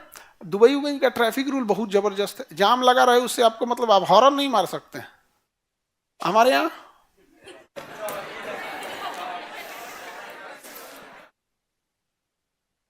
हम लोग एम्बुलेंस को रास्ता नहीं देते, हॉर्न मारते रहे आप। फायर ब्रिगेड की गाड़ी आग बुझाने आती है ना तो लोग देखने लगते हैं। कभी भी देखना फायर ब्रिगेड की गाड़ी आएगी तो पुलिस भी साथ आएगी। आग बुझाने में पुलिस का क्या काम है, फायर ब्रिगेड का है। लेकिन फायर ब्रिगेड पुलिस वालों को लेके आते हैं कि भीड़ आप खाली कराइएगा, नहीं तो सब लोग देखने आएंगे। देश इतना खाली लोगों से भरा हुआ है, देश में लोग इतने खाली बैठे हुए हैं कि गांव में जेसीबी की खुदाई की देखने के लिए 200 आदमी आ जाता है। उसमें क्या देखना है भाई, बकेट उठा उठा भरे गए। दिखा रहा है कि हम कितने खाली बैठे हैं हम लोग। और बहुत ज्यादा अगर कोई खाली बैठ गया और आप उसे अधिकार दे दिए बोलने का, दूसरे के बात में टांग लड़ाने का, तो हो गया वो काम, घोर मट्ठा कर देगा कुल इन्ने का उन्ने। और यही होता है, खाली बैठा है आदमी। तुम ट्रेन में बैठना कभी जनरल डिब्बा में, एक से एक ज्ञानी बैठेगा सब, जो अपने परिवार की अर्थव्यवस्था नहीं सुधार पाया ना, वो कहेगा कि निर्मला सीतारमन को देश ऐसे चलाना चाहिए। अरे उनको वो इंसान बोले जो कम से कम ऐसे जगह से उठा है जहाँ जिसकी अर्थव्यवस्था खराब थी, उसने अपने दम पे अर्थव्यवस्था ठीक किया है, तब बोले तो समझ में आता है। डूबी हुई कश्ती किनारा बताने चली है। और ये चीजें बहुत ज्यादा हो जाती है, देखना ना, खूब से खूब सलाह देगा। सबको छोड़ो, तुम अपने हॉस्टल में बैठना, लॉज में, जो 6-7 साल से तुमको ढेर समझाएगा, एक से एक रहेगा सब। आगे बढ़े तो पहला क्या जोड़ा गया, मूल कर्तव्य। क्या जोड़ा गया, दूसरी चीज एक और इसमें जोड़ी गई, प्रस्तावना जो था हमारा, क्या था, प्रस्तावना। प्रस्तावना, प्रस्तावना में 3 शब्द जोड़े गए, क्या क्या, समाजवादी, समाजवादी, पंथ निरपेक्ष, एकता एवं अखंडता। एकता एवं अखंडता, ये एक ही शब्द है, एकता एवं अखंडता। अखंडता, एकता एवं अखंडता। समाजवादी का मतलब होता है कि सरकार समाज का ध्यान रखेगी। अब जैसे ट्रेन में स्लीपर क्लास का टिकट देखना बड़ी सस्ता रहेगा, समाज का ध्यान रखे। प्राइवेट बस का किराया और सरकारी बस के किराए में अंतर आएगा, सरकारी बस सस्ता रहेगी, प्राइवेट हॉस्पिटल महंगा होगा, लेकिन समाज का ध्यान रखते हुए सरकारी हॉस्पिटल सस्ता होगा। इलाज हो या ना, देखो सरकारी हॉस्पिटल के डॉक्टर पे आप उंगली नहीं उठा सकते हैं, बहुत ही पढ़े लिखे तो भाई डॉक्टर में तो कोई भी पढ़ाई लिखा होता है, एमबीबीएस की पढ़ाई इतनी नॉर्मल भी नहीं है। सरकारी हॉस्पिटल में या पीएमसीएच जो पटना में है, ऑनलाइन वाले बच्चे जो बिहार के बाहर के हैं, पटना में सबसे बड़ा हॉस्पिटल पीएमसीएच है, बट वहां के डॉक्टर के पास ऐसा ऐसा तजुर्बा है, ऐसा ऐसा मरीज गया है सब, जो किताबें में वो बीमारी नहीं है, पता नहीं वो कैसे हो गया है, किताबें में वो बीमारी है, किताब में नहीं है, ऐसा ऐसा मरीज गया है वहां पे। तो उस समय ना मीटिंग बैठती है डॉक्टर्स की कि हम ऐसा बीमारी था, ये था, तो उनके पास एक्सपीरियंस बहुत ज्यादा है। हालांकि सरकारी हॉस्पिटल में कई बार ये भी होता है कि उतना आपको इलाज ठीक से नहीं मिलना था, लेकिन एक सरकारी हॉस्पिटल के डॉक्टरों का भी समस्या समझ, एक डॉक्टर दिन में 50 मरीज देख ले, 50 मरीज देख सकता है, या 50 सीरियस और 50 नॉन सीरियस, मतलब उतने क्रिटिकल नहीं है तो 100 देख लेगा, लेकिन सीरियस तो 50 ही देख पाएगा। सरकारी हॉस्पिटल पे एक पे 400 झोंक देता है, नहीं समझे। और जिस लेवल पे लोग वहां जाते हैं ना, जैसे प्राइवेट हॉस्पिटल पे जाके देखना, तो आधा काम तो मरीज और उसके साथ आए लोग डॉक्टर का हेल्प कर देते हैं। सर ये ब्लड रिपोर्ट करा ली है, सर ये अल्ट्रासाउंड था, ये तो वहां गुलघोच ना चढ़, तो ग्लूकोज को गुलघोच बोल रहा था। और हमारे गांव में जब तक पानी नहीं चढ़ा तब तक मरीज सीरियस नहीं है, हार्ट अटैक आ गया वो सीरियस नहीं है, पानी चढ़ रहा है सीरियस है, और अगर प्लास्टर हो गया तो महा सीरियस है। तो गांव में 2 आदमी सीरियस होता है, ये प्लास्टर हो गया नहीं होता है, प्लास्टर हो गया तो सीरियस है, अब पानी चढ़ा दिया तो ही सीरियस। बाकी वेंटिलेटर मैंने कौन चीज, oxygen, ventilator, heart attack, brain stroke है, पानी नहीं चढ़ रहा है मतलब बीमारी है। ये तो समाजवादी रखा गया। दूसरा पंथ निरपेक्ष। पंथ निरपेक्ष और धर्म निरपेक्ष में अंतर है। धर्म निरपेक्ष मतलब होता है हम धर्म से दूरी बनाएंगे, धर्म से दूरी बन, जो निगेटिव चीजों को दर्शाता है। अब पंथ निरपेक्ष का मतलब होता है हमें धर्म से कोई मतलब नहीं है, आपका जो धर्म है आप उस धर्म को मानिए। समझ में आ गया कि नहीं आ गया? जैसे हम सब पंथ निरपेक्ष हैं, हमें क्या मतलब है आपका क्या धर्म है, हमने कभी किसी को मना नहीं किया यहाँ पर। हमें धर्म वाली चीजों में मतलब इंटरफेयर नहीं करना, भाई आपको जो धर्म मानना है मानिए बस। तो हम लोग धर्म निरपेक्ष है कि पंथ निरपेक्ष? पंथ निरपेक्ष। क्या है? पंथ। कई बार आप न्यूज डिबेट में देखिएगा तो उनका यह कहना है कि बाद में संशोधन करके पंथ निरपेक्ष जोड़ा गया, हमारा देश पहले सेकुलर नहीं था। अजब हाल है। आर्टिकल 25, 26, 27, 28 कौन सी है भाई? ये कौन सी है?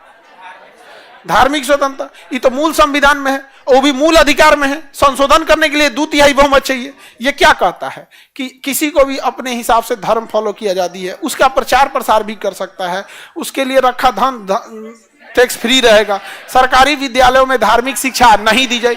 तो ये क्या बता रहा है? धर्म पंथ निरपेक्ष ही तो बता रहा है। तो कई न्यूज में देखना ना, 2 मुर्गा लड़ाता है सब। मुर्गा जैसे कैसे आदमी 2 मुर्गा को करते रहता, तो बीच में रुक रुक रुक चलो लो, हाँ हाँ बाद में जोड़ा गया इसको पंथ निरपेक्ष। अभी कैसे आ गया? इंदिरा गांधी ने जोड़ दिया, मूल संविधान में था ही नहीं। भाई प्रस्तावना ज्यादा संविधान का महत्वपूर्ण है या भाग 3 महत्वपूर्ण है? भाग 3 को संविधान की आत्मा कहिए। प्रस्तावना है वो एक तरह का आपका पूरा निचोड़ है उसका।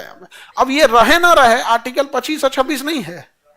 अब जबरदस्ती यहां पर, अब किसी को अच्छा लगेगा जैन राष्ट्र तो भारत जैन राष्ट्र घोषित हो जाए, किसी को सिख राष्ट्र रहेगा तो भारत सिख राष्ट्र घोषित हो जाए। हालांकि अब देखिएगा गांव गांव तक मंदिर मिलेंगे, मस्जिद मिलेंगे, धार्मिक स्थल मिलेंगे। यहाँ पर फिर भी बहुत सारे मंदिर हैं जहाँ पे खाना भी खिलाया जाता है, बहुत सारे मजार मस्जिद भी होंगी जहाँ खिलाया जाता है, बट सब में नहीं। अगर भूखमरी खत्म करना है तो गांव गांव गुरुद्वारा खोल दो। सरकार को 5 किलो राशन बांटने की जरूरत नहीं है, वो सिख भाई खिला देगा 140 करोड़ लोग को। समझे? फिर भी कभी सुने हो कि भारत सिख राष्ट्र हो जाए? नहीं समझ में आया? अब हम ऐसा नहीं करें, बहुत से मंदिर में हम लोग खाना खाए हैं और बहुत श्रद्धा से खिलाते हैं वो लोग, बहुत सारे मजार में भी, लेकिन सब में नहीं। आप कह सकते हैं आपके गांव में भी होगा तो कभी कभी भंडारा लगता है। सिखों के यहाँ जाके देखिएगा। हम एक बार लखनऊ गए थे तो गुरुद्वारा के पास थे, तो अचानक से ना मेरे देखते देखते सारे रिक्शे वाले लोग और जो ठेला वाले ये लोग थे लोग ना, अचानक से एक जगह इकट्ठा होने लगे। हम कहे क्या हो गया भाई, समझ में नहीं आ रहा है। तो हमको दिखा कि एक गुरुद्वारा से एक इंसान निकले थे, उनके पास चाय की केटली थी और 4 बजे का समय होगा, चाय की केटली थी। वो जितने रिक्शे वाले थे लोग ना, वो लोग अपना अपना गिलास लेके चले आए कि हमको गुरुद्वारा से क्या मिलेगा, चाय मिले। तो इससे समझ में आया कि इनका यहाँ का डेली रूटीन है, वो लोग डेली वहां पे चाय पिलाते। अब सोचो एक रिक्शा वाले के लिए 10 रुपया का बाहर पी रहा है चाय, उसे 10 रुपया बच जाएगा, अपने घर वाले के लिए कुछ लेके चला जाएगा, एक मिठाई लेके चला जाएगा, उसके लिए वही बहुत चीज है। छोटे बच्चों के लिए, अब हर इंसान का लेवल अलग अलग है, तो उतना जितना सीख किया उतना नहीं। तो ये क्या है कि नहीं? आप तो क्या प्रस्तावना में अगर पंथ निरपेक्ष नहीं है, हमारा देश पंथ निरपेक्ष प्रस्तावना की वजह से आर्टिकल 25-26 ये मौलिक अधिकार की वजह से। इसको कौन पूछ रहा है भाई? ये बाद में जुड़ा गया। अच्छा हम यहां से पंथ निरपेक्ष हटा देंगे तो क्या उसको हटा दिए? नहीं हटा सकते। लेकिन न्यूज में कभी खोलोगे ना तो तुम यही सब देखोगे, यही ऐसे वैसे दुनिया भर काम करते। यार देश कहाँ जा रहा है, अलग झमेला है। यहाँ पे पूंजी खत्म हो गया, लोगों के पास उस सबसे मतलब नहीं। लेकिन नहीं,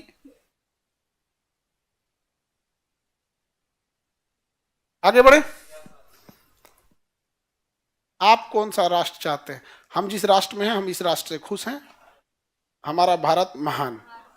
समझ में आ गया कि नहीं आ गया? और हमको क्या चाहिए? अगर आपको लगता है कि नहीं देश में कुछ कमियां हैं, आप उस कमियों को बताइए और आप सुधार लीजिए। नहीं समझ में आया? कि अब जैसे शरीर है, कभी कोई बीमार पड़ता है तो हम लोग क्या करते हैं, उस बीमारी को ठीक कर देते हैं। तो देश में यदि लगता है कि नहीं देश में ऐसे नहीं, कुछ और सुधार होना चाहिए, तो पहले आप उन कमियों को चिन्हित कीजिए, फिर उसको सुधारिए। तो बवाल करने से क्या ही चीज होता है। आगे बढ़े। तो ये तो प्रस्तावना में 3 चीज जोड़ दिए गए। तो मेनली ये 2 चीजें जोड़ी गई थी। ये 2 चीजें 42वें संशोधन में याद रखना है आपका। पहला मूल कर्तव्य, दूसरा प्रस्तावना में संशोधन, 3 सब जोड़े गए। बाकी सारा सुधार प्रधानमंत्री को शक्ति दिया गया। बाकी सारी चीजों में किसे शक्ति दी गई? प्रधानमंत्री। लोकसभा के कार्यकाल 6 साल कर दिया गया। आपातकाल की घोषणा प्रधानमंत्री के सिफारिश पर हो जाएगा, पूरे मंत्रिमंडल की जरूरत नहीं है। आंतरिक अशांति के मामले पे भी आपातकाल लागू कर सकते हैं। आंतरिक अशांति का कोई परिभाषा ही नहीं है। विद्यार्थी जो हैं, अभी देखिएगा बीपीएससी के पूरे विद्यार्थी प्रोटेस्ट कर रहे हैं, वो अपनी जायज मांग रहे हैं, किसी से वो धन दौलत नहीं मांग रहे हैं। बीपीएससी ने टीचर की वैकेंसी निकाली और विद्यार्थियों को बीपीएससी की ओर से डोमिसाइल नहीं लागू किया गया था। अंदर कुछ अधिकारी थे लोग जिन्होंने डोमिसाइल नहीं लागू किया यहाँ पर। और बीपीएससी के जो टीचर के है, अब उनकी समस्या समझिए कि सेम नंबर 2 लोग लाए हैं। सपोज कीजिए सेम नंबर 2 लोग लाए हैं, बट एक का एज 2 महीना बड़ा है और एक 2 महीना छोटा है। तो नंबर सेम होने की वजह से जिसका उम्र में बड़ा है उसे क्या मान लिया जाएगा? सीनियर। तो 2 बच्चों में जो 2 महीना पहले पैदा हो गया वो सीनियर हो गया। अब उसका बिहार टीचर में 3 जगह सिलेक्शन हो गया, 1 to 5 में हो गया, 9th 10th में भी हो गया, मान के चलो 3 जगह उसका रिजल्ट हो गया। अब वह व्यक्ति एक इंसान की सीट को कचर के बस इसलिए आया है कि उसका डेट ऑफ बर्थ 2 महीना ज्यादा है। अब इसके बाद भी उसका रिजल्ट कितने जगह है? 3 जगह। तो ज्वाइन कितने जगह करेगा? एक ही जगह ज्वाइन किया। तो जो जिसको पीछे कचर के आया था उसको तो मिल जाना चाहिए, तो उसे कहेंगे सप्लीमेंट्री रिजल्ट। सरकार नहीं जारी कर रही है। कितना? तुम काहे 2 महीना लेट से पैदा हुआ? काहे पैदा हुआ 2 महीना लेट से? तुम्हें कोई पता नहीं है कि बिहार में हम लोग यहां टाइम से पैदा होना जरूरी, डिसिप्लिन राज्य है ये, डिसिप्लिन है, यहां पर टाइम से पैदा होना चाहिए।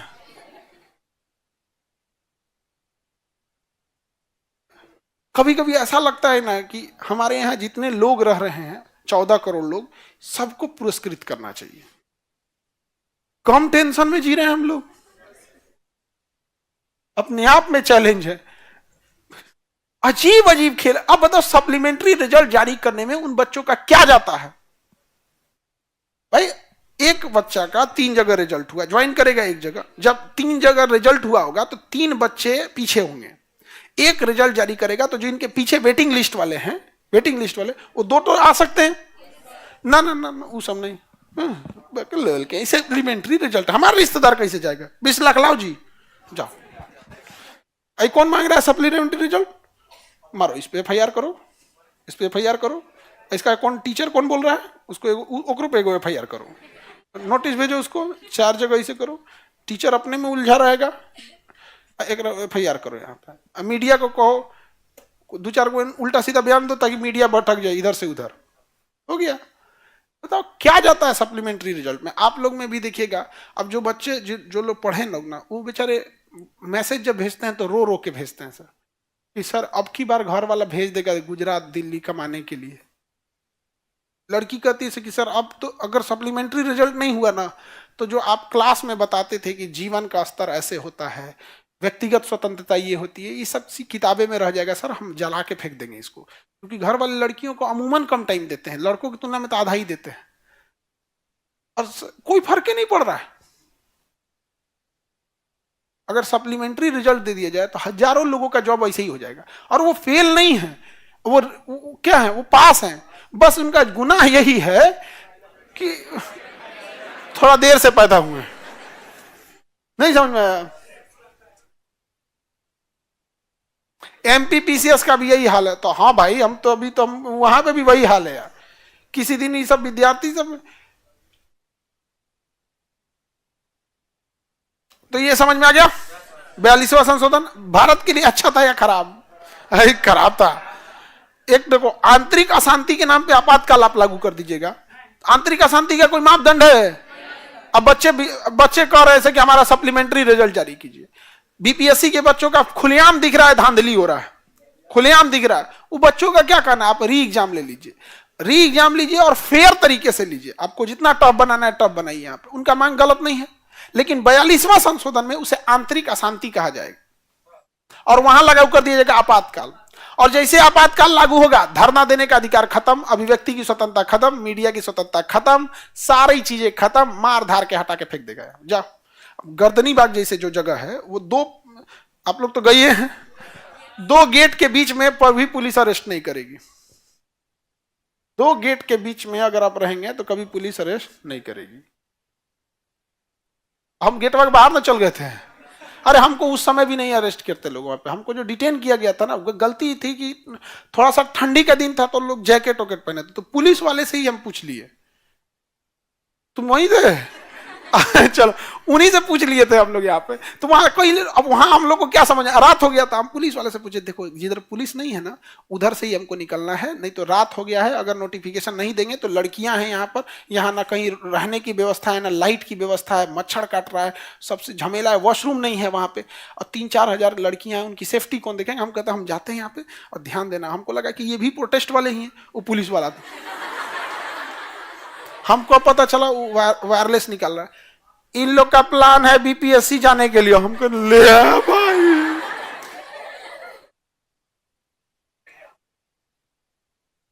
खेला हो गया। हाँ, ज्यादा हम वहां पे ज्यादा बोल दिए थे, हमको 1-2 महीने से खांसी थी, हम बहुत ज्यादा बोल दिए, तो हम जब खांसने लगे तो छिल गया था, ब्लड आने लगा, हम बड़ी घबरा गए थे, ये कैसे आ गया? तो हमको लगा कि कहीं हमको फेफड़ा उपड़ा तो नहीं खराब हो गया।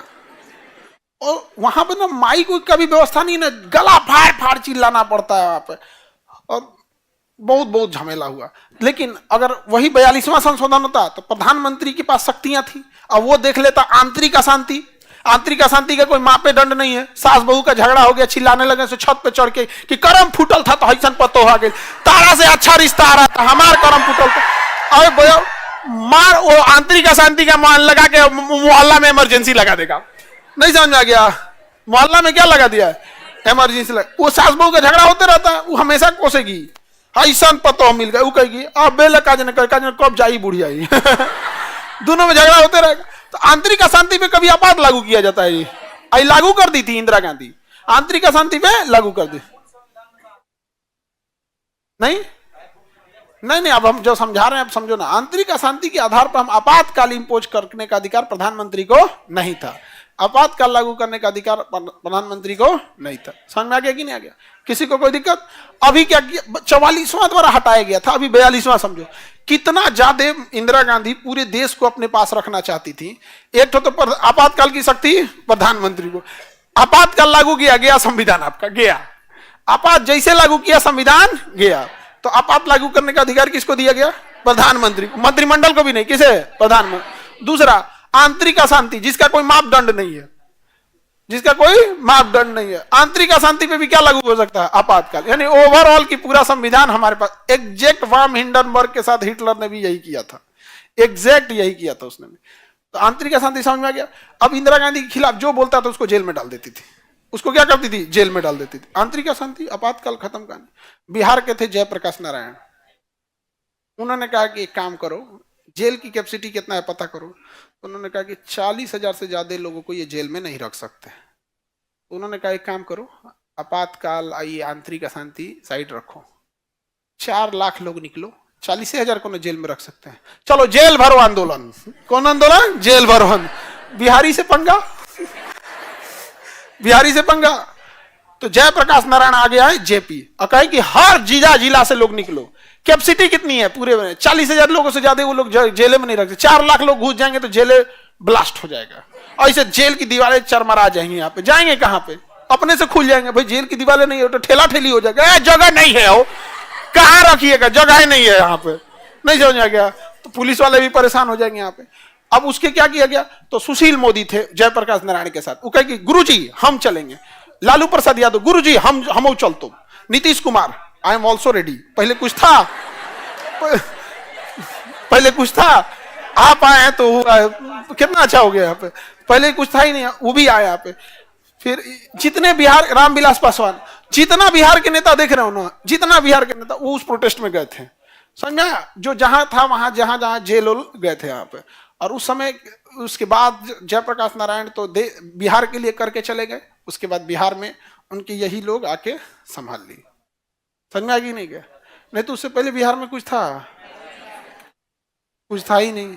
अभी कितना अच्छा हो गया है, हवा भी आ रहा है। पहले चांद सूरज दिखता था पहले, इधर कितना अच्छा अब सूरज भी दिखने लगा है यहाँ पे। यहाँ पर पूरा अंधेरा अंधेरा रहता, डायनासोर घूमते थे सब पहले यहाँ पटना में। अभी कितना अच्छा हो गया है। हाँ अरे मिनी संविधान किसे कहा जाता है? 42वां संशोधन। 42वां संशोधन को आगे बढ़ते हैं। देखो इस 42वां संशोधन में 2+ चीजें थी, हमें 2 चीजें दी गई, बाकी सब चीज छीन ली गई। क्या दिया गया भैया? मूल कर्तव्य या मौलिक कर्तव्य? मूल कर्तव्य। भाग 4 का क, ऐसे भी बोल सकते हैं। और एक यहां संशोधन हुआ प्रस्तावना। प्रस्तावना में कितने शब्द? 3 शब्द जोड़ दिए गए, एकता अखंडता, समाजवादी पंथ निरपेक्ष, एकता अखंडता। समाजवादी पंथ निरपेक्ष, एकता और अखंडता, ये तो जोड़ दिया गया। इसको मिनी संविधान कहते हैं क्योंकि 59 विषय जोड़े गए थे। कौन सी कमेटी की सिफारिश पर? स्वर्ण सिंह समिति। इसमें हमसे छीन लिया गया संविधान पर प्रतिकूल प्रभाव पड़ा। संविधान पर अच्छा प्रभाव या प्रतिकूल? संविधान पर प्रतिकूल प्रभाव। समझ में आ गया? Any problem? इसमें हमारा प्रतिकूल का मतलब निगेटिव इंपैक्ट पर, अनुकूल का मतलब ठीक ठाक है, प्रतिकूल प्रभाव पड़ा। और हमारा संविधान जो है संघात्मक है, संघीय है। संघीय का मतलब होता है स्टेट गवर्नमेंट को भी पावर है, सेंट्रल गवर्नमेंट को भी पावर। इसे संघीय से बदल के एकात्मक कर दिया। क्या कर दिया? एकात्मक कर दिया। मतलब सब कुछ सेंट्रल गवर्नमेंट के पास छीन के भेज दिया गया। क्या कर दिया गया? सेंट्रल गवर्नमेंट के पास भेज दिया गया। कहा गया कि इतनी इतनी पावर दिया गया कि एक तो तक आ गया कि आंतरिक अशांति। क्या चीज? आंतरिक अशांति। कहा गया कि अगर देश में आंतरिक क्या है? अशांति है, आंतरिक अशांति के आधार पर भी क्या लग जाएगा? आपात। क्या लग जाएगा? आपात। उसके अलावा कहता है कि आपातकाल की जो घोषणा है, आपातकाल की, वो मंत्रिमंडल को न करना चाहिए। क्या करना चाहिए? मंत्रिमंडल को। मंत्रिमंडल को करना चाहिए, लेकिन इसने कहा कि मंत्रिमंडल नहीं करेगा, केवल क्या करेगा? पीएम करेंगे। ये कोई बात है? केवल क्या करेंगे? पीएम करेंगे। उसके अलावा कहा गया कि जो मंत्रिमंडल है, कौन है? मंत्रिमंडल। मंत्रिमंडल यदि कोई सिफारिश करके किसके पास भेजती है? राष्ट्रपति के पास। किसके पास भेजती है? राष्ट्रपति का। तो राष्ट्रपति उसे मानने के लिए क्या होंगे? बाध्य होंगे। क्या होंगे? बाध्य होंगे। यानी कोई संशोधन संसद से पास होकर गया या मंत्रियों ने कोई सुझाव दिया तो राष्ट्रपति बाध्य हैं मान लीजिए चुपचाप। ये कोई बात है भाई? अजीब है। काहे मानेगा वो? नहीं समझे? राष्ट्रपति है, नहीं समझे? ये तो राष्ट्रपति ना जी, ऐसा थोड़ी होगा। ये अजीब टाइप का ये कल्चर। ये तो हो गया वो ऑर्थोडॉक्स थिंकिंग वाले, जो पेट्रियाटिक सोसाइटी थी, मतलब कि पत्नी समझाए जैसे कोई बात बोलता है उसको, नहीं, एक ऑर्थोडॉक्स थिंकिंग। ऑर्थोडॉक्स थिंकिंग समझते हो? बहुत पुराना जमाना का एकदम रूढ़िवादी सोच कि भाई हम परमेश्वर हैं। अरे सोचा तूने परमेश्वर हो तुम? मतलब पति अपने आप को कहता परमेश्वर, उसको कहता अर्धांगिनी, तो आधा वो भी है परमेश्वर। तो जो बोल रहे हैं मान लो, तो यही वही बोलता है भैया मंत्रिमंडल जो बोल रहा है उसको राष्ट्रपति क्या कर लेंगे? मान लेना पड़ेगा। ये कोई बात है? लोकसभा का कार्यकाल कितना होता है? 5 साल। इसको बढ़ा के किसने कर दिया? कितना कर दिया? 6 साल। उसके बाद कह रहा है कि मंत्रिमंडल के कार्यों में न्यायालय हस्तक्षेप नहीं करेगा। यानी मंत्रिमंडल का कार्य में न राष्ट्रपति हस्तक्षेप करेगा और न ही न्यायालय हस्तक्षेप करेगा। ले भाई, ये तो इंदिरा गांधी ने ये तांडव मचा दिया। एक तो संघात्मक से उठा के एकात्मक कर दिया, राज्य सरकार बेवकूफ हो गई। दूसरा कि सारा पावर मंत्रिमंडल से छीन के पीएम को दे दिया, व्यक्ति विशेष का शासन हो गया देश में। इसके अलावे राष्ट्रपति को झुंझुना बना दिया। भाई आप मानने के लिए बाध्य हैं तो राष्ट्रपति मतलब है क्या? उसके बाद सुप्रीम कोर्ट को कठपुतली बना दिया, जो हम बोल रहे हैं आप मान लीजिए। क्या चाह रही हैं अब इंदिरा गांधी का गजब विरोध होने लगा देश में। जयप्रकाश नारायण, ये लोग सारे लोगों ने क्या कर दिया? विरोध कर दिया। पूरे लोगों ने विरोध कर दिया। समझ में आ गया? तो इसके बाद इंदिरा गांधी की सरकार गिर गई। किसकी सरकार गिर गई? इंदिरा गांधी की सरकार गिर गई।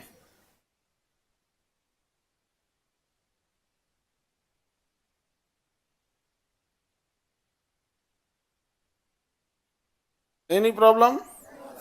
अब सरकार किसकी आएगी? मोरारजी देसाई की। मोरारजी देसाई की। प्रधानमंत्री इंदिरा गांधी नहीं रही, कौन आ गए? मोरारजी देसाई।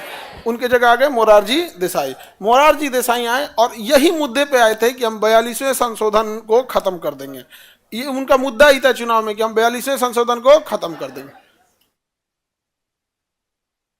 आगे बढ़ जाए। हाँ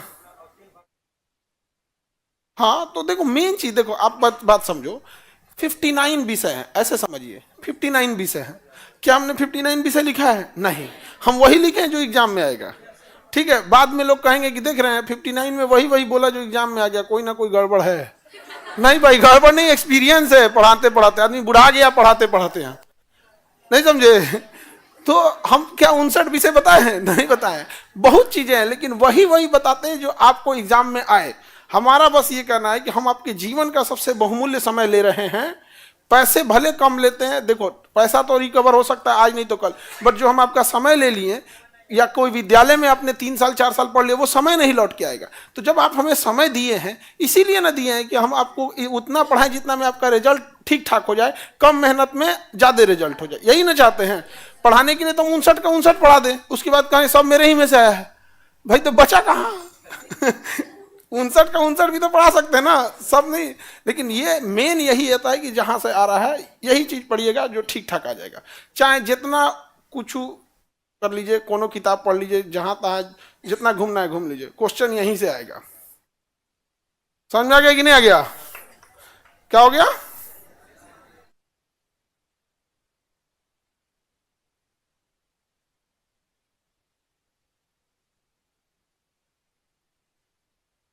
अच्छा, वही बात होता है। तुम्हें भैया रिकॉर्डेड पढ़े हो या लाइव पढ़े हो, बतिया तो पढ़े हो, पढ़ाए हम ही नहीं थे बाबू। अब एक बात बता मेरे भाई, तू कल का क्लास अब क्या कल आएगा? रिकॉर्डेड हो जाएगा तो तू उसमें क्या फर्क पड़ जाएगा? अच्छा, पैसा नहीं था, गांव में रहता, मिठाइया लाएंगे कि नहीं मेरा? लाएंगे, ठीक है, बोल देना ना, तो तुमसे ले लेंगे फिर मिठाई। ठीक है, होता है बाबू, वो ऑनलाइन ऐसे बहुत सारे बच्चे जैसे यही बता रहे हैं। तो एक चीज है ना, गरीबी में ईमानदारी दिखता है यहाँ पे। देखो बच्चे ने एकदम साफ बता दिया कि सर पैसा नहीं था तो लाइव से कंपेयर। देखो एक तो लाइव क्लास ऐसे ही एप्लीकेशन पे सस्ता है, और रिकॉर्डेड उससे भी सस्ता है। तो वो तो थोड़ा सा इजी रहता है रिकॉर्डेड में। और रिकॉर्डेड में एक और फायदा क्या होता है ना, कि अगर आप चाहते हैं एक दिन में 4 क्लास देखना तो 4 देख लीजिए। लाइव में कैसे 4 देख पाएंगे? आज हम पढ़ा दिए, कल का आप कैसे देखें? कल आएंगे तब ना पढ़ाएंगे। लेकिन इसी पॉलिटी का अगर आपको लाइव देखना है, रिकॉर्डेड देखना है, तो एक के दिन में आप संशोधन खत्म कर सकते हैं। तो दोनों ऑप्शन हम लोग सबके लिए रखे गए। तो उनका रेलवे में हो गया, बढ़िया है जी।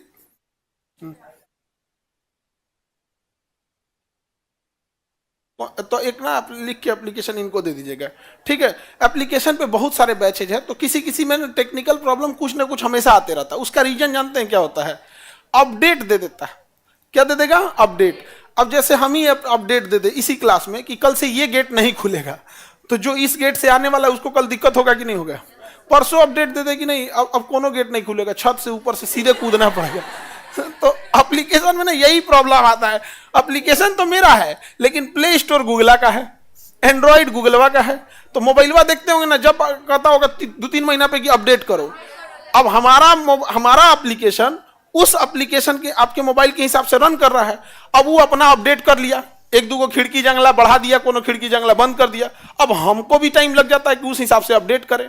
अब उस हिसाब से हम अपडेट करते करते हैं, उसको ट्रबल शूट ठीक करते हैं, 15 दिन लग जाता है, सारा एप्लीकेशन फिर से सही होने लगता है। तब तक फिर 6 महीना पे उसे कहता है कि अपडेट मारो, फिर हम लोग को अपडेट करना, मतलब वो हम लोग से फास्ट चलता है। अब हम लोग को बता के तो अपडेट करेगा नहीं, तो हम लोग को पीछे पीछे चलना पड़ता है। और हमें नहीं, पूरे जो भी प्ले स्टोर पे चल रहा है वो भारत सरकार का अपना प्ले स्टोर नहीं है, ना ही हम लोग का कोई अपना एंड्रॉइड है, कुछ भी नहीं है। We are not digital India, we are digital users. हम डिजिटल यूजर हैं। कभी टिकटॉक देख, कभी भारत का भी कुछ आना चाहिए ना जी, नहीं समझे? तो एआई आया है, आर्टिफिशियल इंटेलिजेंस, बीआई आना चाहिए, भारत इंटेलिजेंस। कोनो काम का नहीं है हम लोग का। चाइना का आ गया इतना, तुम इंडिया का बताते हैं। इंडिया का तुम भारत का नक्शा खोजना, तुम गूगल पे जाओ, भारत का नक्शा, बड़ी दिक्कत आएगा तुम्हें, आधा में जम्मू कश्मीर कटा मिलेगा। बोलो।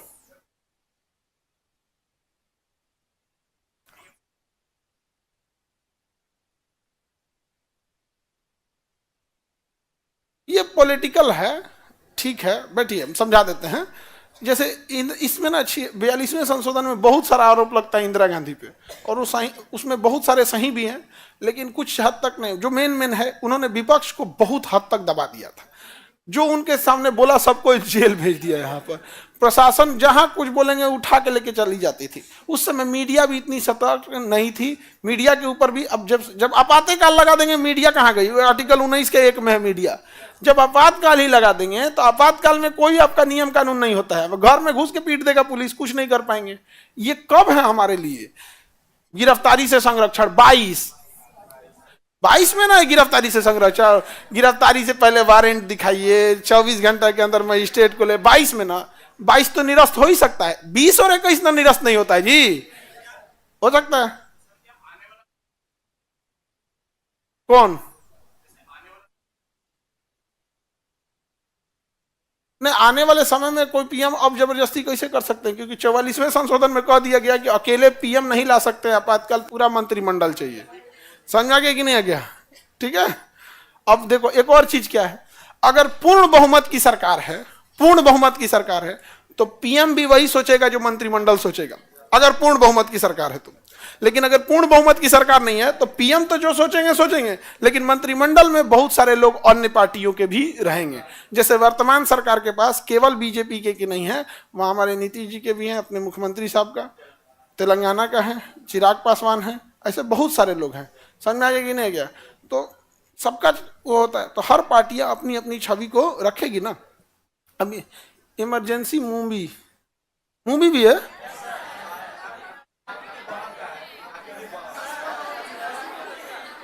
मेरी बहन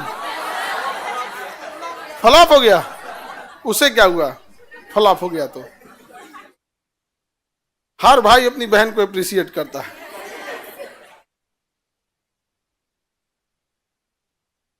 44वां संशोधन समझते क्या जी? 44वां संशोधन 1978, उसके 2 साल बाद आया, जनता पार्टी की सरकार आ गई। किसकी? जनता पार्टी। और प्रधानमंत्री बने मोरारजी देसाई। मोरारजी देसाई, गुजरात के थे, मोरारजी देसाई। अब तक के सबसे उटपटांग प्रधानमंत्री यही हैं। समझ में आ गया? इससे बेवकूफी करने वाले, जितना इन्होंने बेवकूफी किया उतना किसी ने नहीं किया। अब चलते हैं, पहले देखते हैं। इन्होंने सबसे पहला कि 42वें संशोधन की सारी कमियों को दूर कर दिया। तो इसमें याद ही क्या करना है, इन्होंने कहा कि भाई आंतरिक अशांति पे अब आपात नहीं लगेगा। इन्होंने कहा था कि लगेगा। इन्होंने कह दिया कि आपातकाल की घोषणा अकेले पीएम नहीं करेंगे, मंत्रिमंडल करेगा। इन्होंने कहा कि मंत्रिमंडल और संसद की सिफारिश यदि राष्ट्रपति के पास जाएगा तो उन्हें एक मौका पुनर्विचार का दिया जाएगा। ये क्वेश्चन पूछा हुआ है और ये पूछेगा कि राष्ट्रपति को पुनर्विचार के लिए एक मौका किस संशोधन द्वारा दिया गया? 44। और सारे मौके छीन लिए गए। हाँ, 42वां द्वारा सारा मौका छीन लिया गया और एक मौका दिया गया 44। लोकसभा के कार्यकाल को वापस 6 से 5 साल किया गया 44 से। न्यायिक समीक्षा की अनुमति दी गई 44वां, और न्यायिक समीक्षा को बाहर कर दिया गया था 42। तो 44वां संशोधन तो याद करने की जरूरत ही नहीं है। जो चीज थी 42वीं की कमियां, उसे वापस ठीक कर दिया। किस में ठीक कर दिया? 44। तो पहला तो एक तो इसे याद रखिएगा, जितनी इसमें गड़बड़ थे सबको कहां ठीक किया गया? चलो, तो 42 की कमियों को दूर किया। क्या किया? दूर किया। तो एक तो ये याद हो जाएगा, इसमें तो कोई दिक्कत नहीं। एक वो इनसे गड़बड़ हुआ क्या, एक अच्छा काम किया लेकिन बवाल हो गया। इन्होंने क्या कर दिया कि संपत्ति के अधिकार को समाप्त कर दिया। संपत्ति के अधिकार को क्या कर दिया? मूल अधिकार से किसमें बदल दिया? पहले क्या था? मूल अधिकार। अभी क्या हो गया? कानूनी अधिकार हो गया। अभी हो गया है कानूनी अधिकार है। अभी कानूनी अधिकार। देखो, मूल अधिकार का मतलब होता है हमसे ना कोई दूसरा इंसान छीन सकता है, ना सरकार छीन सकती है। तो जब मूल अधिकार हमारा जब संपत्ति का अधिकार मूल अधिकार था, तो हमारा खेत खलिहान संपत्ति ना हमसे कोई दूसरा इंसान छीन सकता था और ना ही सरकार छीन सकती थी। दोनों में से कोई नहीं छीन सकता था। लेकिन जब वो कानूनी अधिकार हो जाता है, क्या हो जाता है? कानूनी अधिकार। तो कोई पब्लिक तो नहीं छीन सकता है, लेकिन सरकार छीन सकती है। कोई पब्लिक तो नहीं छीन सकता, लेकिन कौन छीन लेगी? सरकार छीन लेगी।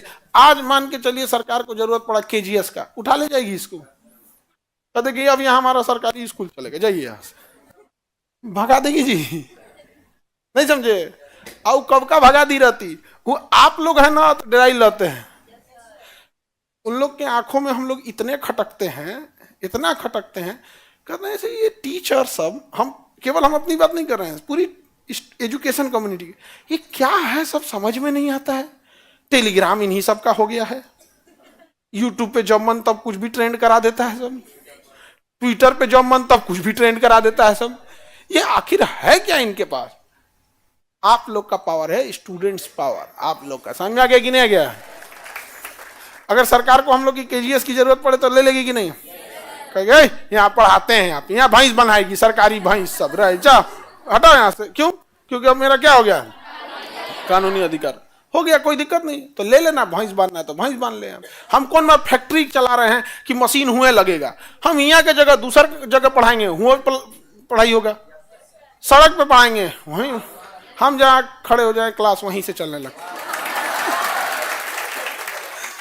कौन मारा हमको? यही ना, यही पर प्रॉब्लम आ जाती है। जैसे कोई फैक्ट्री वाला रहेगा, उसको डरा देते हैं लोग, तो फैक्ट्री में ताला मार देंगे। अब वो फैक्ट्री बना, उसकी मशीन का सेटअप, अब जैसे किसी की आटा पीसने, गेहूं पीसने की मशीन, आटा चक्की है, अब उस पर ताला मार देंगे, बेचारा परेशान हो जाएगा, वो कुछ नहीं कर पाएगा। हम लोग को मार दे ताला, एक अंदरवा तो मार नहीं सकता है, बाहर निकाले के मारेगा, वहीं से पढ़ाने लगेंगे।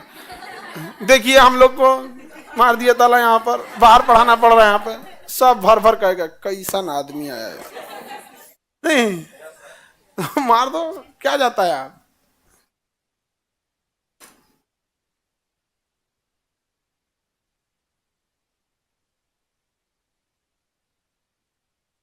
तो ये तो समझ में आ गया, मूल अधिकार को किसमें बदल दिया। और उस समय फिर से कांग्रेस की जो सरकार थी, उस समय तो विपक्ष में थी, उन्होंने हल्ला किया और जिताओ मोरारजी देसाई को, जमीन हड़प लिया, तुम्हारा जमीनें हड़प लिया, संपत्ति छीन लिया, संपत्ति छीन लिया। नहीं समझ में आ गया? इतना हो किया कि लोगों को लगा सही बोल रहा है, संपत्ति छीन लिया हम लोग का है। भाई तो मूल अधिकार से किसमें बदल दिया? लेकिन हल्ला हो गया कि सब जमीन जायदाद अब तुम्हारा सब सरकार ले लेगी, अब तुम्हारा कुछ नहीं बचेगा, तो हल्ला करने लगता है इसमें। तो पहले हल्ला हो जाता था तो सुधार नहीं पाता था। अब जैसे कैसे अभी हल्ला कर दिया सर, खान सर के यहाँ सारा क्वेश्चन आया है, तो बच्चों का कहना है ना, अभी क्या है सबके हाथ में, उनका कहना है तो पढ़ते क्यों थे, क्वेश्चन आया तो पढ़ते क्यों है, इसीलिए ना कि क्या हो क्वेश्चन आया। और वो क्वेश्चन हम तो करा कि टेस्ट लिया गया, भाई वो टेस्ट फ्री था, टेस्ट फ्री था। दुनिया का कौन आदमी डीएम एसडीएम डीएसपी एसडीएम का पोस्ट फ्री ऑफ कॉस्ट देगा? नहीं समझ आ गया? अगर 1 मिनट के लिए उन्हीं की बात मान लो, तो जितने सेंटर थे, चाहे एएन कॉलेज बीएन कॉलेज, जितने भी सेंटर पे हम लोग ने सेंटर करा था, कितने लोगों ने, आप लोग में से बहुत सारे बच्चे परीक्षा दिए होंगे, इस बैच के तो नहीं दिए, लेकिन बीपीएससी वाले बैच के दिए होंगे, 1 रुपया नहीं लिया गया उनसे, 1 भी रुपया नहीं लिया गया। 1 मिनट के लिए उन्हीं की बात मान लो कि तुम ही ठीक हो, हमारे यहां से क्वेश्चन आया, तो हमने तो वो क्वेश्चन सबको फ्री ऑफ कॉस्ट घुमा घुमा के कराया था। दुनिया का कौन सी शिक्षक है जो फ्री ऑफ कॉस्ट एसडीएम और डीएसपी का क्वेश्चन बताएगा? भाई तो तुम सैल्यूट मारो। नहीं समझ में आ गया? पैसा लिए रहे करोड़ों रुपए तब, और ये जितने लोग बोल रहे हैं ना, इनकी हिम्मत नहीं है कि गले से निकल सके कि जो लाख रुपया फीस ले रहा है वो गलत कर रहा है, क्योंकि पैसा तो वही दे रहा है, पैसा तो वही खिला रहा है बोलने के लिए। इनसे बस एक बार बोलना ना, तो नहीं डकर के बोल दे इसे कि इतना फीस ले रहे हो, गड़बड़ कर रहे हैं।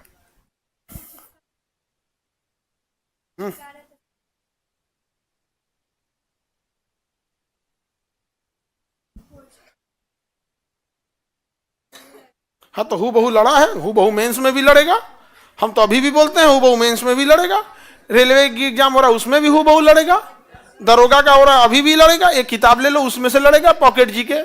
हम तो पहले से बोल रहे हैं। नहीं समझ में आ गया? तो पढ़ लो। नहीं समझ में आ गया? तो बिल्कुल ये तो हमारा एसओपी है।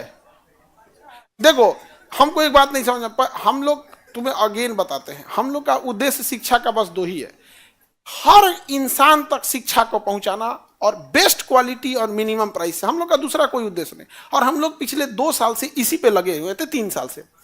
उसके बाद हुआ क्या कि हम लोग हर जगह तो पहुंच गए। अब गांव गांव में भी देखो कोई भी पढ़ लेता मोबाइल लेके, जिसके पास पैसा है नहीं है, अब ऐसा कोई नहीं कह सकता कि हमारे पास उसे नहीं पढ़ सकता है, सब।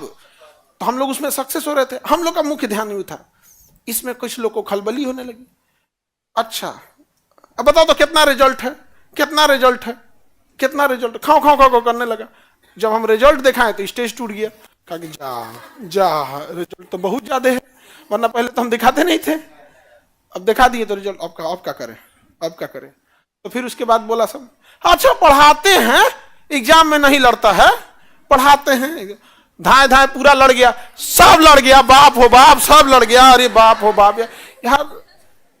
फिर वो अब क्या बोला जाए यहाँ पे, फिर कह रहा है कि नॉर्मलाइजेशन ये करा रहे हैं, चढ़ के नॉर्मलाइजेशन बीपीएससी के छाती पे कहें कि वापस कर, तो नहीं लेगा यहाँ पे, चढ़ के सुबेरे गए वापस नॉर्मलाइजेशन करा के आ गए। कहा कि जा भी तो इहो गड़बड़ हो गया, इहो आरोप नहीं लगा, सो अब क्या लगाए, अब क्या लगाए। इतना उटपटांग इंसान है सब। हम पूरे बिहार के रोल मॉडल थे आचार्य कुणाल किशोर जी। कैंसर हॉस्पिटल चलाए, 5-5 हॉस्पिटल चलाए यहाँ पर।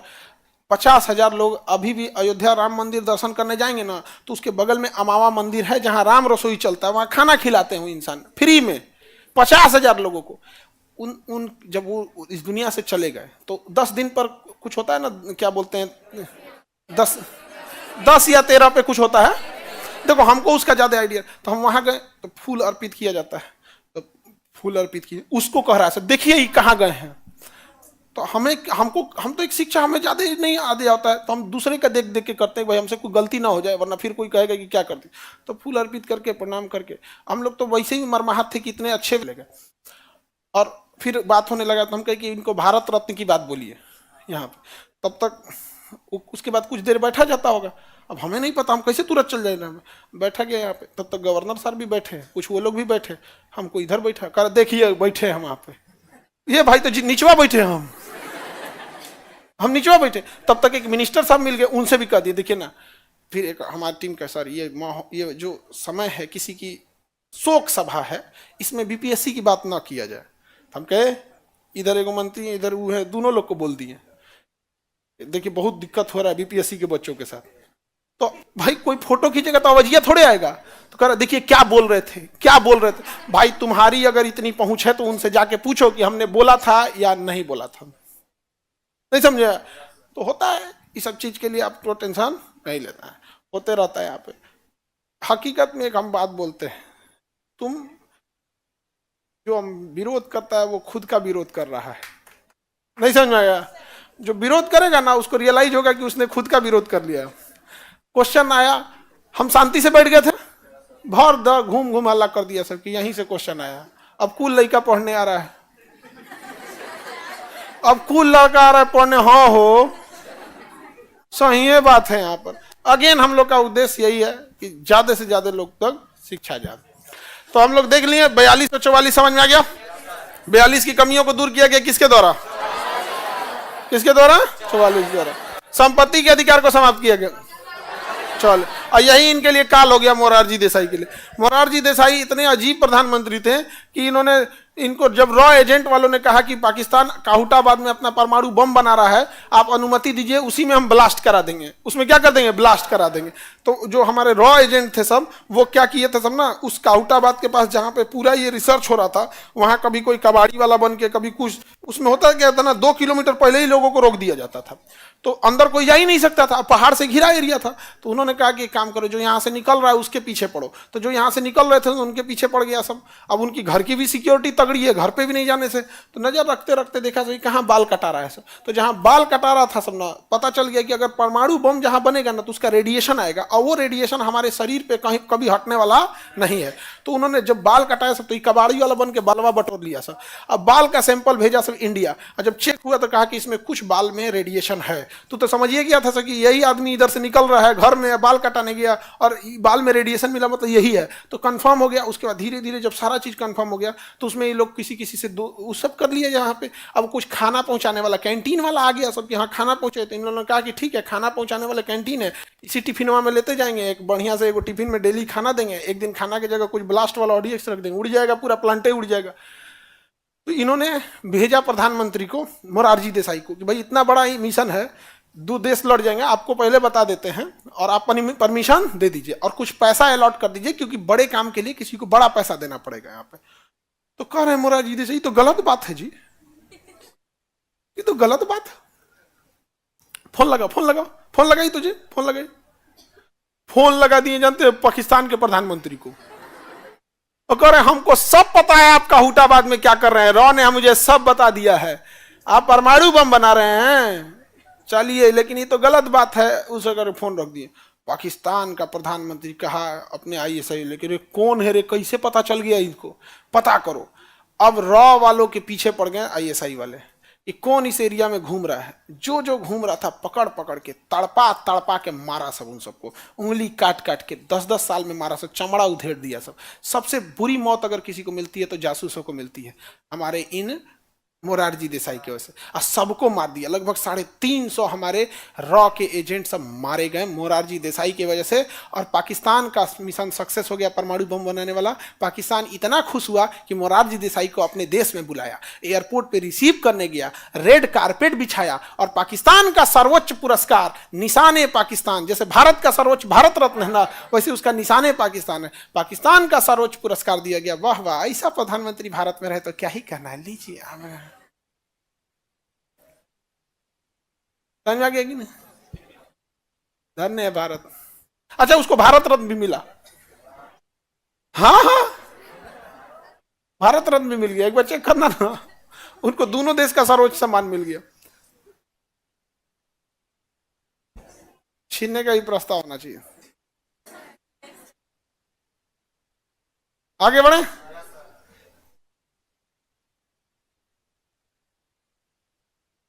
भारत रत्न के लिए इंदिरा गांधी का जबरदस्त विरोध किए थे। तो राजनीति में क्या होता है ना, आप सही है या गलत उससे मतलब नहीं है, मेरे दुश्मन का दुश्मन मेरा दोस्त, बस यही हो जाता है भारत में ना। आप मतलब क्या बताया जाए, इंदिरा गांधी बस रह जाती ना, इंदिरा गांधी रह जाती तो आज पाकिस्तान रहता ही नहीं, कसम से बता रहे हैं तुम्हें। पाकिस्तान, बांग्लादेश कहाँ गया, पूर्वी पाकिस्तान था ना, पाकिस्तान उड़ता था, ऐसे बोलता था। अभी तो आप लोग 1975 में 71 से पहले पाकिस्तान कहता था दोनों ओर से बर्बाद कर देंगे, जैसे इधर से कहता है परमाणु बम चलाएंगे, एक और है तो कैसे, दोनों ओर से, एक और पाकिस्तान एक और पूर्वी पाकिस्तान। इंदिरा गांधी मारी पूर्वी पाकिस्तान का धज्जी उड़ा दी, कह दी अभी दूसरा देश रहेगा बांग्लादेश। नहीं समझ आ गया, अभी बेचारा तीर्ण हो गया पाकिस्तान ऐसे जा। उसके अलावे भी लोग ने बहुत मतलब उड़ा दी रहती यहाँ पर। इंदिरा गांधी बस इस बात के लिए चुप थी कि उनके पास परमाणु बम नहीं था, और अमेरिका के पास परमाणु बम था। तो अमेरिका के पास परमाणु बम था और इंदिरा गांधी के पास नहीं था। तो ये कही कि बस जिस दिन परमाणु बम कंप्लीट हो जाएगा हम उस दिन उड़ा देंगे इसको, खत्म कर देंगे इंसान। जिस समय युद्ध हो रहा था ना, युद्ध हो रहा था इंडिया पाकिस्तान से, और पूरा युद्ध का ऐलान हो गया था, दिल्ली में ये महिला भाषण दे रही थी। जब प्रधानमंत्री बंकर में घुस जाते हैं लोग उस समय, और अपनी सेफ्टी में, उस समय पूरे खुले मैदान में भाषण दे रही थी। लोगों ने पूछा कि आपको डर नहीं लगा, युद्ध का मैदान है। उस समय रडार वडार भी इतना एडवांस नहीं थे। तो कहा कि मुझे अपने भारतीय सेना पर भरोसा है। सोचिए, एक प्रधानमंत्री जब श्रेय, इतना बड़ा श्रेय अपनी सेना को देगा तो सेना का मनोबल कितना जबरदस्त होगा। अब अगर वही प्रधानमंत्री कहने लगे कि हमको अपने पे भरोसा है, हो गया। ये सर्जिकल स्ट्राइक हुआ, श्रेय किसका था, आर्मी का, आर्मी का होना चाहिए यहाँ पे। एक तो गुमनामी में जो सर्जिकल स्ट्राइक की, उनका नाम हम नहीं आता, उसमें श्रेय ले लो। तो खतरनाक लेडी थी, आयरन लेडी क्यों कहा जाता है, बहुत खतरनाक। तो पाकिस्तान के साथ रहता ही नहीं, पाक कर दी रहती, पाकिस्तान को क्या कर देती, पाक। और आप लोग के बैच में भी एक बैच रहता है कि इसके बाद एक काम करो, एक पाकिस्तानी सबका बैच चलेगा, उस समय कोई बैच नहीं रहेगा उस बैच के आगे पीछे 1 घंटा का गैप रहेगा। अरे पगला सब कहीं भीड़ में कचरा गया सब तो बम में मार देगा सब, कोई ठीक है उनसे का, पागल है सब पूरा। 42वां समझ में आ गया, 44वां समझ में आ गया। इसके बाद मोरारजी देसाई हार गए। मोरारजी देसाई क्या हो गए, चुनाव हार गए। वापस कौन आ गई, इंदिरा गांधी।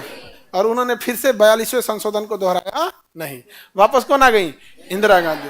इंदिरा गांधी, उसके बाद इंदिरा गांधी ने पाकिस्तान का इलाज, बहुत लोगों का इलाज हुआ, श्रीलंका में हुआ, पाकिस्तान में हुआ, बहुत बहुत खतरनाक लेडी थी एकदम, पीएम के तौर पे। आगे बढ़ जाए, 42वां संशोधन समझ में, 44वां समझ में आ गया। इसके बाद 52वां संविधान 1985, 52वां संशोधन 1985। उस समय पीएम थे राजीव गांधी, राजीव गांधी। अब इनका था सायरा बानो केस में इतना बुरा फंस गए, जिसका कोई हद नहीं। और उनके बाद इनकी भी सरकार है, 400 सीट लाए थे ये लोग। हाँ 400 पार, 400 पार जो बोला जाता है ना, यही लेके आए थे 400 पार राजीव गांधी। अरे अब भी समझो उस समय जब मीडिया उडिया नहीं था, डिजिटल नहीं। अब की बार 400 पार, 400 से ज्यादा सीट लेके आने वाला इंसान, सबसे अब तक का सबसे बड़का बहुमत यही इंसान लेने वाला है। समझ आ गया कि नहीं आ गया? लेकिन अब जब अभी केस डिस्कशन करेंगे तब बताएंगे कि सायरा बानो केस, इतना छोटा सा मामला के चक्कर में इन्हें नहीं पढ़ना चाहिए, बहुत ज्यादा सुप्रीम कोर्ट के फैसला को पलट दिया। लेकिन अब समझते हैं यहाँ पे राजीव गांधी के समय, इनके समय आया दल बदल, 52वां संविधान संशोधन, दल बदल। दल बदल हम पढ़ा दिए हैं, दल बदल पढ़ाए कि नहीं? दल बदल पढ़ाए हैं। अनुसूची, अनुसूची दल बदल जीते हुए पे लगता है या हारे हुए पे? हारे पे लगा के करेंगे क्या, तो वैसे ही बाहर है। नहीं समझाया? हारे पे लगा क्या करेंगे, क्या ऐसे ही बाहर है। किसी को दिक्कत? तो दल बदल तो समझा दिए। इसमें हम ये भी पढ़ाए थे, आया राम गया राम। हाँ दिन भर में 6 बार पार्टी बदली है, इधर से उधर, इधर से उधर। तो नाम क्या हो गया? आया राम गया राम। हालांकि उनका नाम था गया राम। तो आया राम और गया राम। दल बदल कौन थी अनुसूची में? 10वीं। संविधान में जो संशोधन हुए ना, उसमें 42वां संशोधन, 44वां और 52वां सच में देश के लिए बहुत इंपॉर्टेंट था। 44वां सच में देश के लिए बहुत जरूरी था। वरना अगर इंदिरा गांधी ने जो नाश दी थी ना संशोधन करके, तो देखो आयरन लेडी थी तो दूसरे के लिए भी दिक्कत था भाई, हम लोग के लिए भी ज्यादा दिक्कत। आप कुछ बोल नहीं सकते थे यहाँ पे। आज ना लोग आरोप लगाते हैं कि ईडी सीबीआई उठा ले जाती है, जैसे मोदी जी पे आरोप लगाते हैं कि कुछ बोलने पे ईडी सीबीआई उठा ले जाती है। उनके समय उनको पता नहीं है कि इंदिरा गांधी के समय ईडी सीबीआई से तगड़ा पुलिस उठा ले जाती थी, उठा के पुलिस लेके चल जाती थी। समझे? जैसे अभी ईडी सीबीआई पावरफुल है, तो उस समय अभी सीबीआई पावरफुल नहीं। मनमोहन सिंह के समय सीबीआई पावरफुल थी, जो देखो कुछ बोला सीबीआई, अभी ईडी। समझा? दल बदल अनुसूची 10 में, ठीक है। किसी को दिक्कत? इसके बाद आता है 61वां संशोधन, निर्वाचन की आयु, चुनाव की आयु 21 से घटा के 18 साल। 61वां संशोधन द्वारा क्या किया गया? चुनाव की आयु 61 साल का, और पहले 21 साल था। 61वां संविधान संशोधन 19 कब हो गया? 1989। जो मताधिकार था, मताधिकार था, वोट डालने का अधिकार था, वोट डालने का अधिकार था। मताधिकार पहले 21 साल पे था, अब कितना कर दिया गया? 18 साल। कितना साल कर दिया गया? 18 साल। ऐसा ही है, 21 साल उतना ठीक नहीं था, 21 साल पे उतना ज्यादा ही हो गया ना। 18 साल का व्यक्ति अब चुनाव में वोट डाल सकता है, ये ठीक ठाक था। 61वां संशोधन द्वारा मताधिकार की आयु कितनी रखी गई? हाँ 18 साल। समझ आ गया? इसमें एक और चीज था, निर्वाचन आयोग में पहले एक ही सदस्य होता था, इसी के तहत 3 सदस्य किया गया। तो ये तो हम चुनाव में ही पढ़ा दिए थे, निर्वाचन आयोग में पढ़ाई दिए थे, यहाँ पढ़ा के बिना मतलब का टेंशन काहे देंगे आप लोग को। पहले आयु कितनी थी वोट डालने की? अभी यानी आपके पिताजी 21 साल पे वोटर कार्ड बनवाए होंगे। अब किसी के पिताजी का जन्म तिथि 1990 के बाद थोड़े होगा जी। आप में से ज्यादातर लोग के पिताजी 1990 से पहले होंगे। कब का? वही 1965, 70, 80, इसी 75 के आसपास, 70, 80 के आसपास। आगे बढ़े। ऐसा क्यों होता है? किसी राज्य में ईडी, किसी राज्य में सीबीआई पावरफुल होती है। वो अब जैसा जैसा गवर्नमेंट, ईडी शुरुआत से थोड़े पावरफुल थी, बीच में जब पीएमएलए कानून ला दिया गया ना, उसके बाद ईडी बहुत पावरफुल हो गई। ईडी क्या हो गई? बहुत पावरफुल हो गई। इसी संशोधन द्वारा विवाह की भी आयु घटा। तोरा विवाह है क्या लग रहा है? 18।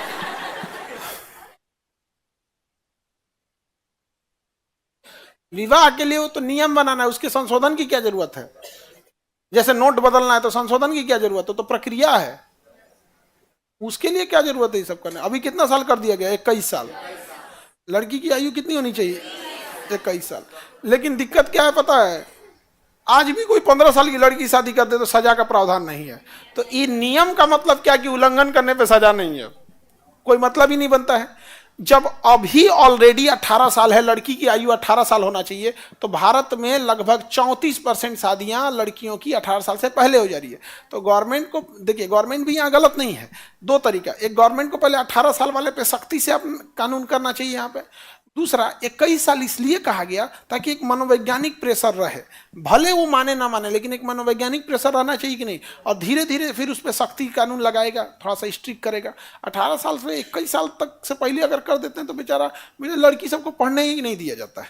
और लड़कों सबका एक यही उद्देश्य ही होता है कि भाई पहले पुरुषों ने कैसे कब्जा किया, ऐसे ही ना कि छोटी लड़की से विवाह कर लो उम्र में, और उसको ना नौकरी करने दो, पढ़ने दो, ऑलरेडी आपके अंडर में रहेगी। अब पुरुष, अब पहले जो ऑर्थोडॉक्स थिंकिंग वाले पुरुष थे उनकी मेंटेलिटी क्या थी, घुसिया के चाहिए कहाँ, है कि नहीं। और उसके बाद से क्या चाहिए, अरे भाई ये तो नॉर्मल सी बात है कि अगर कोई कानून अगर इस कल्चर को लेके बनेगा तो कल्चरल डाइवर्स उसको तो फर्क पड़ेगा ही पड़ेगा। देखिए बैठ जाइए, आप समझिए, इनका क्वेश्चन है कि कुछ कानून से कल्चरल प्रभाव पड़ता है कि नहीं।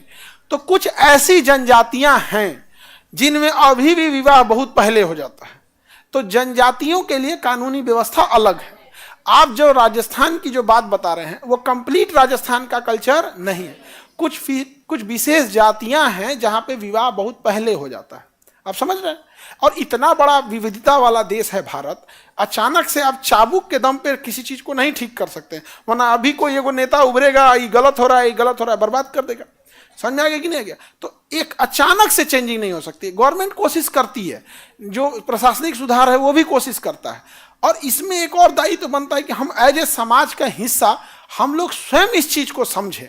और गवर्नमेंट को कानून लाना ही ना पड़ता इस मामले में कि लड़कियों की पढ़ाई के लिए एटलीस्ट उनका विवाह इतना पहले क्या जरूरत है कर देने की। और जो 18 से पहले अगर कर रहा है, जैसे 21 पे तो कानून है, 21 अभी भी सजा का प्रावधान नहीं, अगर इस पे सजा का प्रावधान होने लगे तो ये कानून और सख्ती से पालन होने लगेगा। समझ रहे कि नहीं। तो सजा का प्रावधान नहीं है, ये एक विडंबना है। तो किसी को भी यही लगता है कि भाई 20 पे करो तो भी सजा नहीं है, 15 पे कर दो तो भी सजा नहीं है। ठीक है भाई, देखो आप टॉपिक को डाइवर्ट कर रहे हैं। अब समझिए, वो राजस्थान की कम्युनिटी है, अब अलग अलग उनका अपना कल्चर है, समझ रहे हैं, ये संशोधन है। और आप सामाजिक मुद्दे पे आए हैं, ठीक है। सामाजिक सुधार क्या मुद्दा होता है, उसमें आदमी जब इस पर चर्चा करेगा तो आदमी उस पर बताता ही है। हर जनजाति की अपनी अपनी है। अब जैसे बैरिया कम्युनिटी क्या बोले, उस तरह से आप थारू जनजाति क्या बोलिए, वो दिवाली के दिन शोक मनाते हैं, तो अब उनको क्या कहिएगा, हम तुम्हें शोक मनाने नहीं देंगे, ये तो बहुत खुशी का त्यौहार है। उनकी वो मान्यता है, वो मान रहे हैं। थारू जनजाति उत्तराखंड के वो दिवाली को क्या मनाते हैं, शोक मना, ठीक है, कोई दिक्कत। चलिए, बाल विवाह